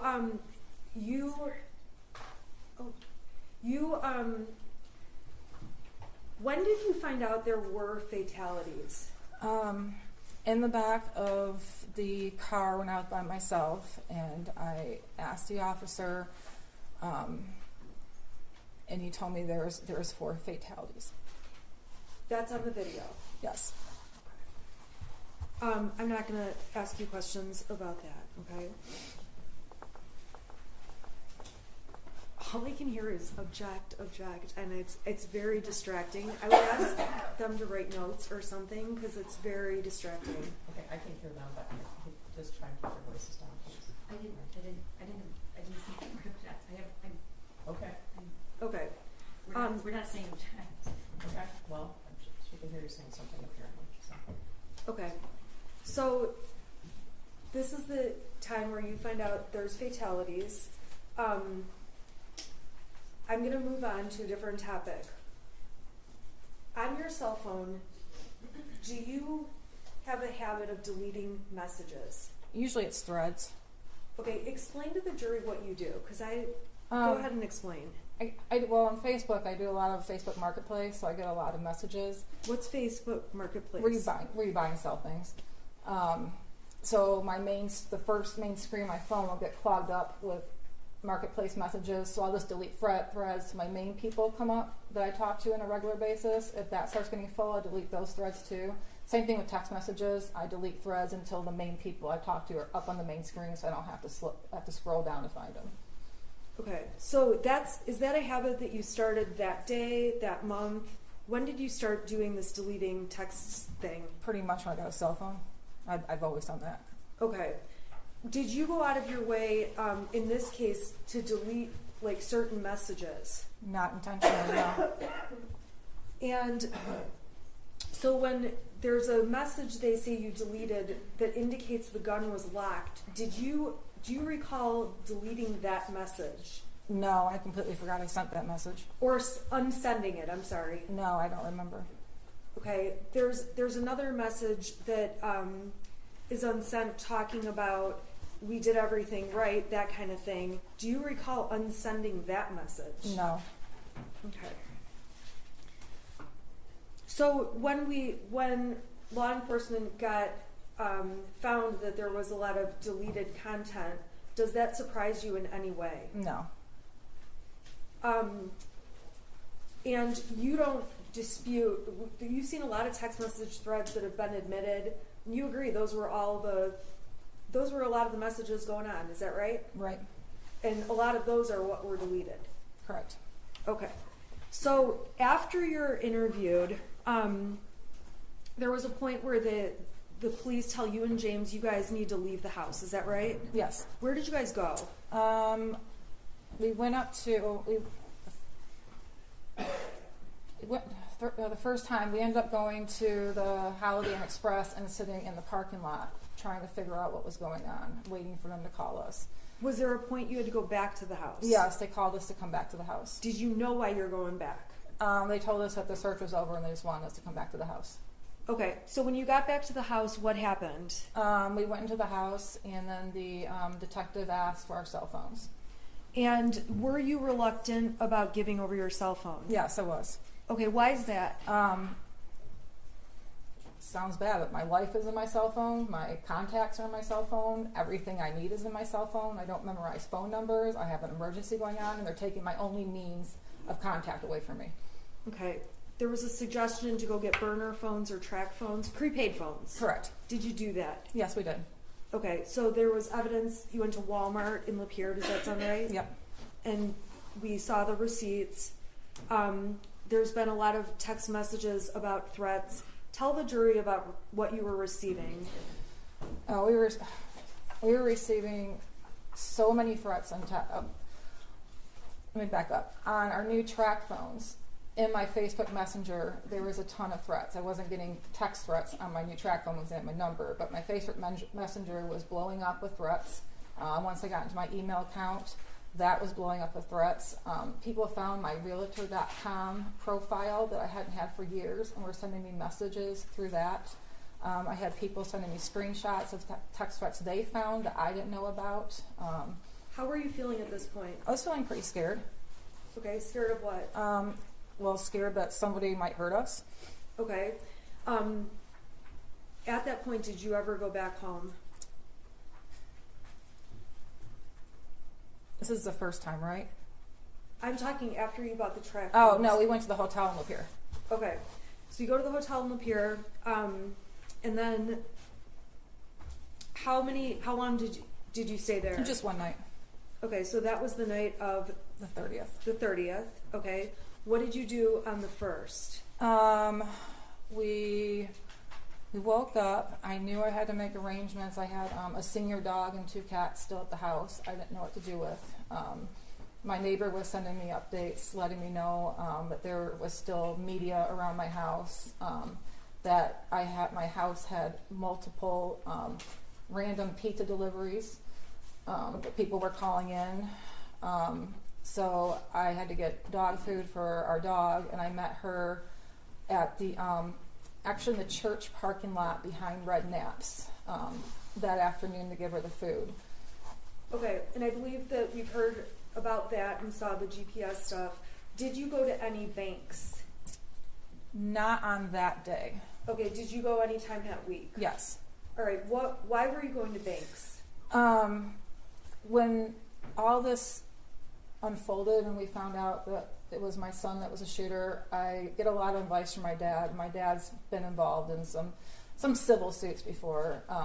He told me that there's probably going to be a lot of lawsuits, and they're going to try to take your assets. And I didn't really have any assets. The bank owned my house, the bank owned my cars, and all I had was the cash in my bank. And he said they could freeze your account. So I went and withdrew money from my account. My dad also deposited extra money in my account during that time to give to us, help us retain a lawyer, which I withdrew as well. Okay, so you withdrew that money. Did you withdraw anything from an account that had Ethan's name on it? We transferred money from that savings account to our account. Okay, explain that account. I know it says Ethan's name on it. Is anyone else listed on the account? No, it's a Simply Kids savings account through Flagstar Bank. So he opened it with $200. I don't think he really had any more than $100 left after things he wanted to buy, but I transfer money from my check into that account, so we kind of use it as a savings account too. Okay, did you leave any money in that account? If we did, it was very little. Okay. So on December 1st, we heard testimony already that your son was charged. You watched online. Is that accurate? Correct. Okay. We heard on the 1st, did you guys stay at the hotel in Lapeer, or did you go somewhere else? No, we went to the extended stay in Auburn Hills. Okay. Why is that?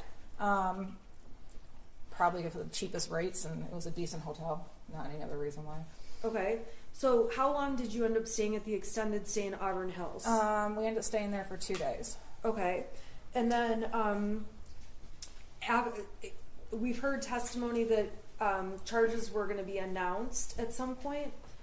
Did you know when charges would be announced? No. I was kind of following the news articles, trying to get updates. My cousin was sending me a lot of texts, saying, I think they're going to charge you too. We didn't think I would get charged. Maybe my husband, because the gun was in his name. So we had an awareness of it, but I don't think it really actually set in that it was going to happen until it did. Okay. So we heard testimony that on December 3rd, you end up at an art studio. Explain to us what was the hotel? Extended stay in Auburn Hills. Correct. Okay. Tell us all where you went. How do you get from that hotel to the art studio in Detroit, and why? Give us the rundown. So we ended up going to Owasso to get our normal cell phones. We couldn't shut down accounts. Why couldn't you shut down accounts? Because the two-factor authentication, so it was sending a text message to my old phone number that I didn't have, so I had my employer yelling at me to shut down my LinkedIn account, my Instagram account, because I had my employer's name all over it, so we had to get our cell phones with our old numbers on it to get that back. Were you trying to deactivate Facebook and stuff too? I was trying. Well, I already deactivated Facebook. My husband needed to deactivate his Facebook. I had to deactivate LinkedIn and Instagram, and I couldn't get into my email on my burner phone because of that two-factor authentication code thing. Okay, so you guys went to Owasso and Yes. got what? We got regular cell phones with our old numbers on it. Okay. Then what? Then it's when Andre, my friend, called. Is there any reason you went to Owasso to get those phones? Yeah, we didn't feel safe in the local area. Okay, so you drove like the hour they tested. Okay. All right, so then what? So my friend Andre, who owns the art studio, called and was checking in to see how we were doing, and he wanted to stop by our hotel. It was the night of the 2nd. So he actually came to our hotel that night, and he invited us to come to his art studio the next day just to be around a friend, he wanted to buy us sandwiches, he wanted to show us art studio. He's just a really nice guy that was just offering a friendship during that time when we didn't know what was going on. So that's how we ended up going to the art studio. Okay, how did you get to the art studio? I drove. Okay, drove what? I drove my car, and with my husband left our other car at the hotel. Okay, so we've heard about how one car is like left at this hotel. That's because you guys went together to Correct. Detroit. Correct. Okay. Did you know you were going to get charged at that point? We had heard they might announce charges sometime that day. Okay, but I want to know, did you know you were definitely being charged at that point? Oh, no. Okay. So tell us what happened when you got to the art studio. I think we saw him show you where to park. Is that what happened? Yeah. Why did you park where you parked? I was parking close to the dumpster, and he told me to move away from the dumpster because people like to throw stuff out there. So I moved. He showed me where to park. So I wasn't taking anybody's parking space or blocking the dumpster or any of that. Okay. So then what did you guys do that day? He showed us around the building, and then we went to the art studio. Andre had a business meeting, I think at 11 o'clock that day, and so he left the building for a little bit. He came back after charges were announced, so he came back when we found out we were getting charged. He brought sandwiches back. At that point in time, how were you feeling at that point when you found out you're getting charged? just freaked out. I've never been charged anything in my life. Okay, so you've never been charged with a crime like this? Like this, correct. Okay, of this magnitude? Correct. All right. So so you know you're charged, or you know that they want you. What was your plan at that point? Well, I was in touch with my attorney. Me. You. And I was taking your advice that we're going to turn ourselves in. When were you planning to turn yourself in? The next day, so it would be Saturday morning. Okay, why was that? That's when the Novi court was doing arraignments that day. Okay, so on Friday, the whole afternoon, you know you're being charged. That afternoon, what was your plan at that point? Or what were you doing at that point? I was debating whether or not to go back to Auburn Hills and stay at the extended stay. And I think this is before we even knew there was a manhunt out for us. Okay. Your Honor, may I approach the witness with the defense exhibit, proposed exhibit A? The prosecution has received it. No objection. Do you object to submission? Nope. Okay. Thank you. Okay, A is admitted. Can you tell the jury what that document shows? It's a Priceline.com travel itinerary, year trip from December 1st. Okay. Last visited 12/3/2021. Okay. So when you're on 12/3, are there also searches for another hotel?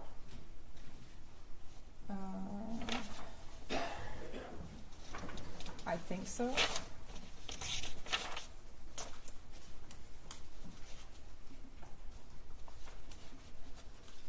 Yeah, there's a Priceline checkout, Auburn Hills, 12/4, 12/5. So I think I was looking at for those dates. So you were planning to, is it fair to say then you're looking for a hotel? Objection deleting.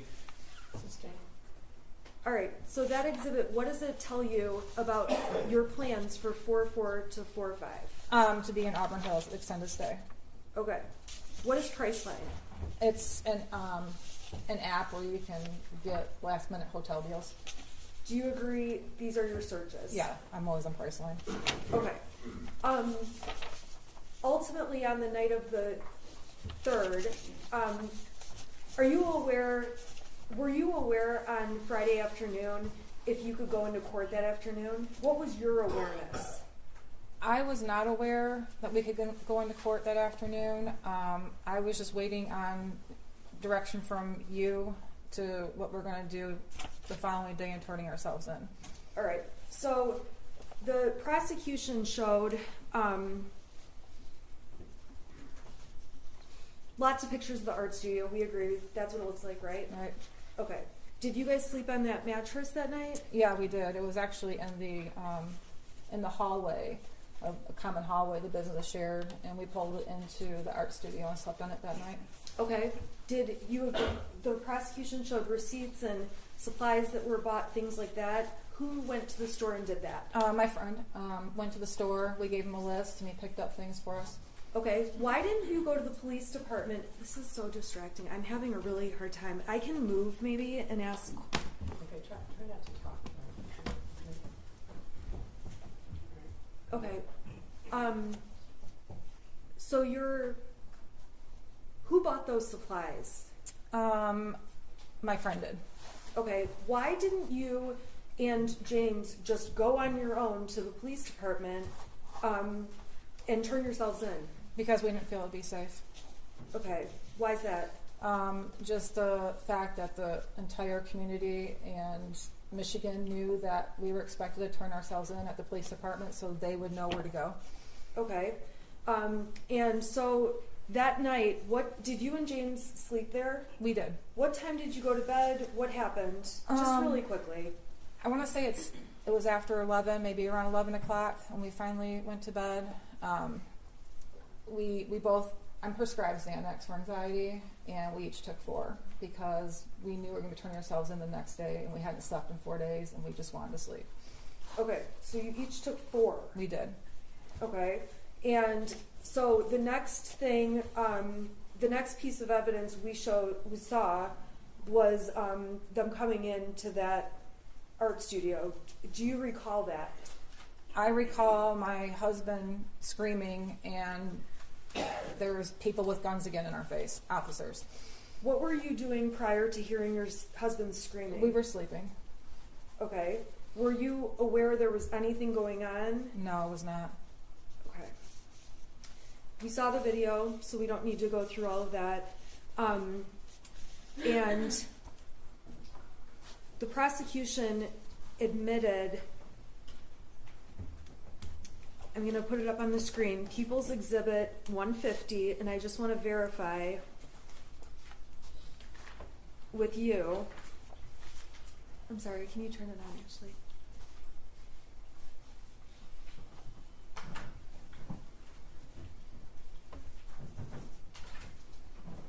Okay, do you see it on your screen? I do. Okay, what is that? That's an alarm I set for the next morning. For Saturday morning? For Saturday morning, correct. Okay, do you recall why you set it for 6:30, 6:45? Is there 2 alarms or 1? Yeah, there's 2. Okay, why did you set those alarms? Because we were going to wake up and drive to the Novi courthouse and meet you there by 8:30. Okay, and what was your plan there? What was going to be your plan when you got to Novi? We were going to be arraigned. Okay, now,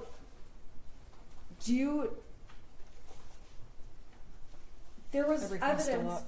Oh, whoops. There was evidence that your purse and belongings were found in totes there. Do you remember seeing all those pictures? I do. Okay, tell the jury why those were your purse and personal effects were in those bins. I didn't know if we were going to jail. I didn't know if we were going to be bonded out. I didn't know what was going to happen. So I had told my friend where I left my purse and my backpack, where I did have pretty much all my money in it, to grab those the next day, or when he's at the studio. He's not usually there on the weekend. So I put them in the totes just for extra precaution. In some of the messages, the prosecution admitted, you say that you failed as a parent. Are you a failure as a parent? I don't think I'm a failure as a parent, but at that time, I guess I felt bad that Ethan was sad at those things, and I guess I don't know, I just felt like I failed somewhere. I don't really know how to describe it. It's that point in time, I just kind of felt like somewhere I failed. Do you believe there was anything, do you believe that you knew or had reason to know your son was a danger to anyone else? No. As a parent, you spend your whole life trying to protect your child from other dangers. You never would think you have to protect your child from harming somebody else. That's what blew my mind. That was the hardest thing I had to stomach, is that my child harmed and killed other people. Do you believe there were things you were thinking at the time, I should do this, but I'm not doing it? Do you look back and think that? No, I don't. I mean, of course I look back after this all happened, and I've asked myself if I would have done anything differently, and I wouldn't have. If you could change what happened, would you?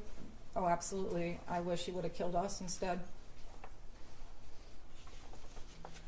Over the last 26 months, has this been stressful for you? It's been very stressful.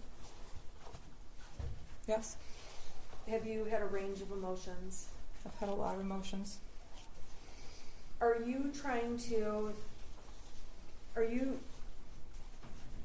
Do you believe you are the victim here?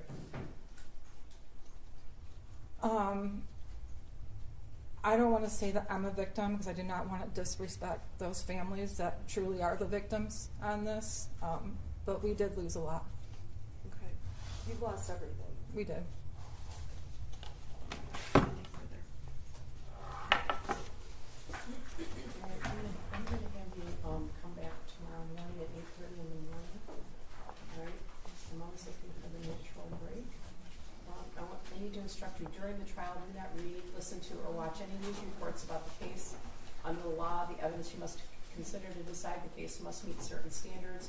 For example, witnesses must swear to tell the truth, and the lawyers must be able to cross-examine them. Because news reports do not have to meet these standards, they could give you incorrect or misleading information that might unfairly favor one side. So to be fair to both sides, you must follow this instruction. Do not go on social media, do not post, do not go on Facebook, do not do research, do not discuss the case with anyone, do not watch the news, do not read a newspaper. You guys have been really great, and we appreciate it. All right, so I'll see you tomorrow at 8:30. Okay. All rise for the jury.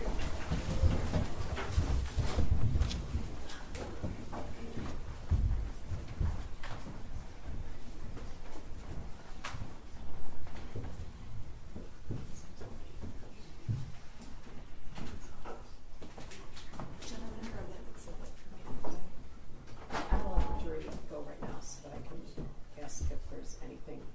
You can Is it okay if she comes out? Yeah, she can step back. You can be seated. There's one in the jury though, so we're going to do cross tomorrow Yes. morning. And then do you know what you're going to do next? I don't. Your Honor, my client and I have a number of witnesses on our list. Okay. And to be quite frank, I'm going to go to meet with her. Okay. Or I have arrangements to meet with her. Okay. I have opinions about what we should do. I know that our opinions have not matched, and so we need to have some discussions. Okay. I just don't know who I'm going to be calling based on that. But the prosecution has my list. Okay. It's the same as it's been. Nothing's changed. Okay. I actually have 2 names I can give them that I know I'm not going to call. Judge, shortly before trial, the people filed an notice of intent to admit something should the defense counsel assert a privilege, that privilege being attorney-client communication. Questions asked of the defendant, I believe, caused a revisiting of that ruling. Okay, you know what?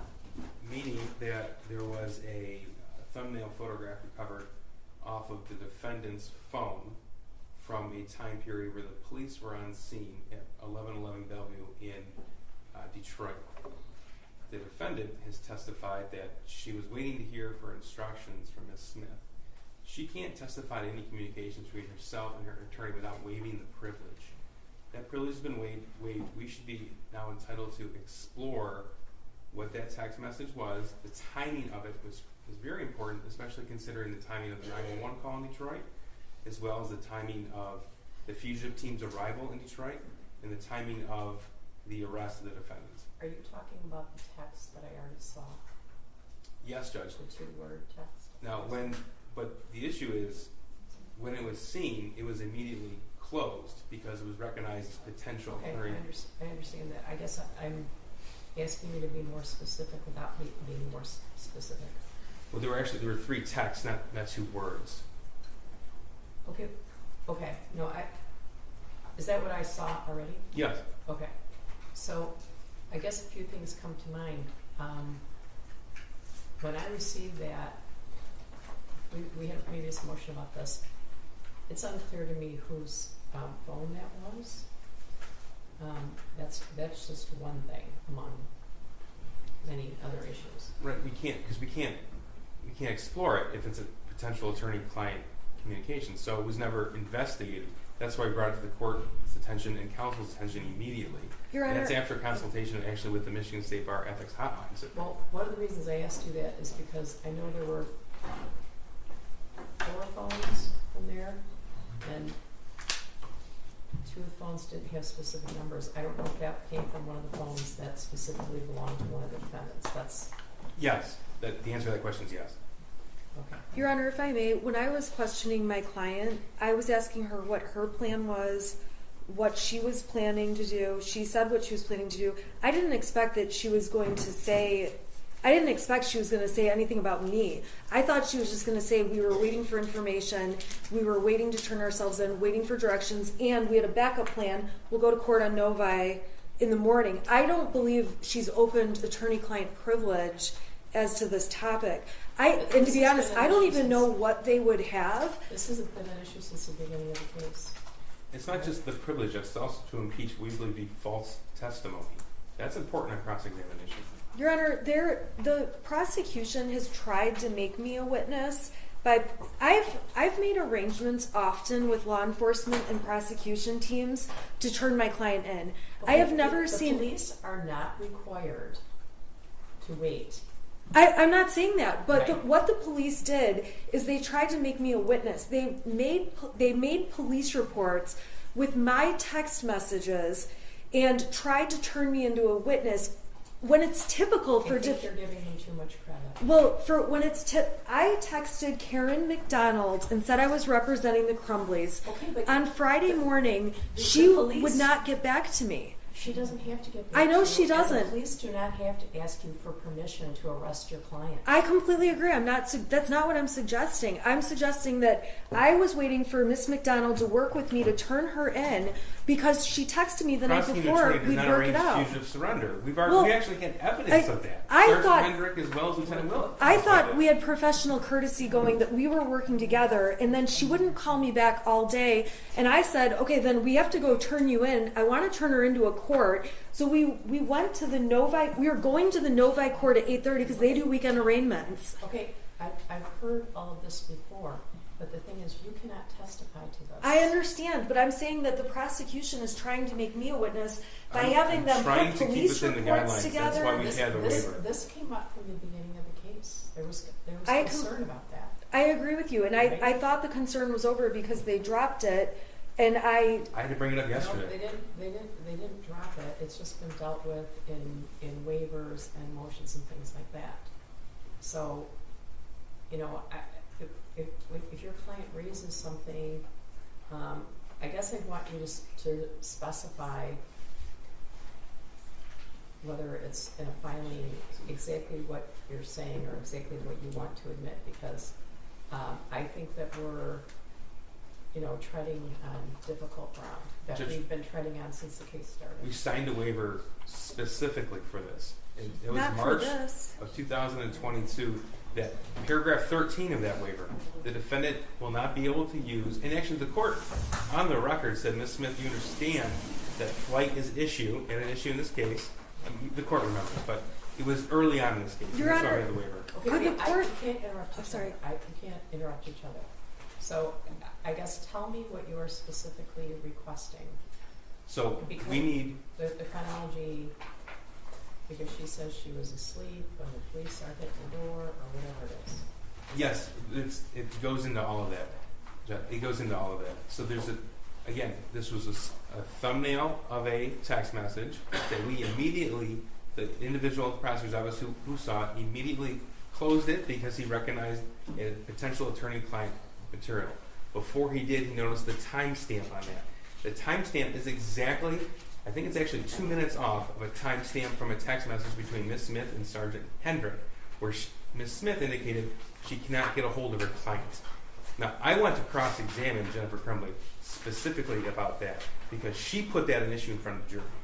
Okay, specifically about whether or not she was in contact with her lawyer. What, can you just have a minute, please?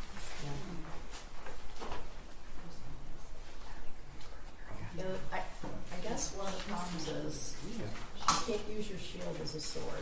That's a problem. Your Honor, I'm suggesting that if my client opened the door to that in any way, that you instruct the jury they're not to consider it and strike that testimony. We did not intend to open that door. I don't even remember, and I don't even know what that text message is. I saw that. I obviously responded to their filings. I have no memory of that text or this timing. So, Okay, what does that have to do with anything? well, I'm just saying that I would just say that this should just be instructed to be inadmissible and tell the jury to absolutely ignore any testimony about any communications with the attorney. The waiver, the defendant signed the waiver. Defense counsel signed the waiver. It's, again, sword and shield, Judge. This is exactly what counsel is doing. And we can have someone from computer crimes extract any conversations, communications between the defendant and her attorney. The court can review it in camera. I think that you're specifically trying to impeach her statement that I did not talk to my lawyer that night. I'm trying to remember the exact statement. Well, the timing of when she was awake, when she sent the message, the fact that she indicated that she was asleep, the method in which she indicated how she fell asleep, and with the assistance of 4 Xanax. It's important to explore those particular details, Judge. The timing is crucial. Okay, well, I might allow you to ask the question. You said you were asleep at 11 o'clock because you took 4 Xanax. I might allow you to ask, isn't it true that you texted your attorney at 11:03 or whatever it is? I might let you ask that. But the thought that you want me to do an in-camera review of every communication between Mrs. Crumbley and an attorney that could potentially breach the attorney-client privilege, I'd be satisfied with just that timing, that message, Judge. okay. Well, I guess I'm going to invite you. I feel like every night you're getting a homework assignment. Of course, I have my own homework assignment. But if you would like to send me a case, do a short memo, anything like that you'd like me to read at 4 o'clock in the morning when I should be sleeping, Judge, that's what I'll do. the issue is that Jennifer Crumbley testified that she did what she did because her lawyer told her to. That's the crux of it. And there's evidence to the contrary. And I want that evidence to be admitted. Okay, are you specifically, okay, those are 2 different things though. Are you specifically talking about the text that we dealt with last week? Or are you talking about other communication that was dealt with previously? I think last week is the one we're referring to, Judge. That's Okay. Alright. the motion that was filed. Okay, There's also text messages from Ms. Smith to an officer. There's no privilege there. there's no privilege. Correct.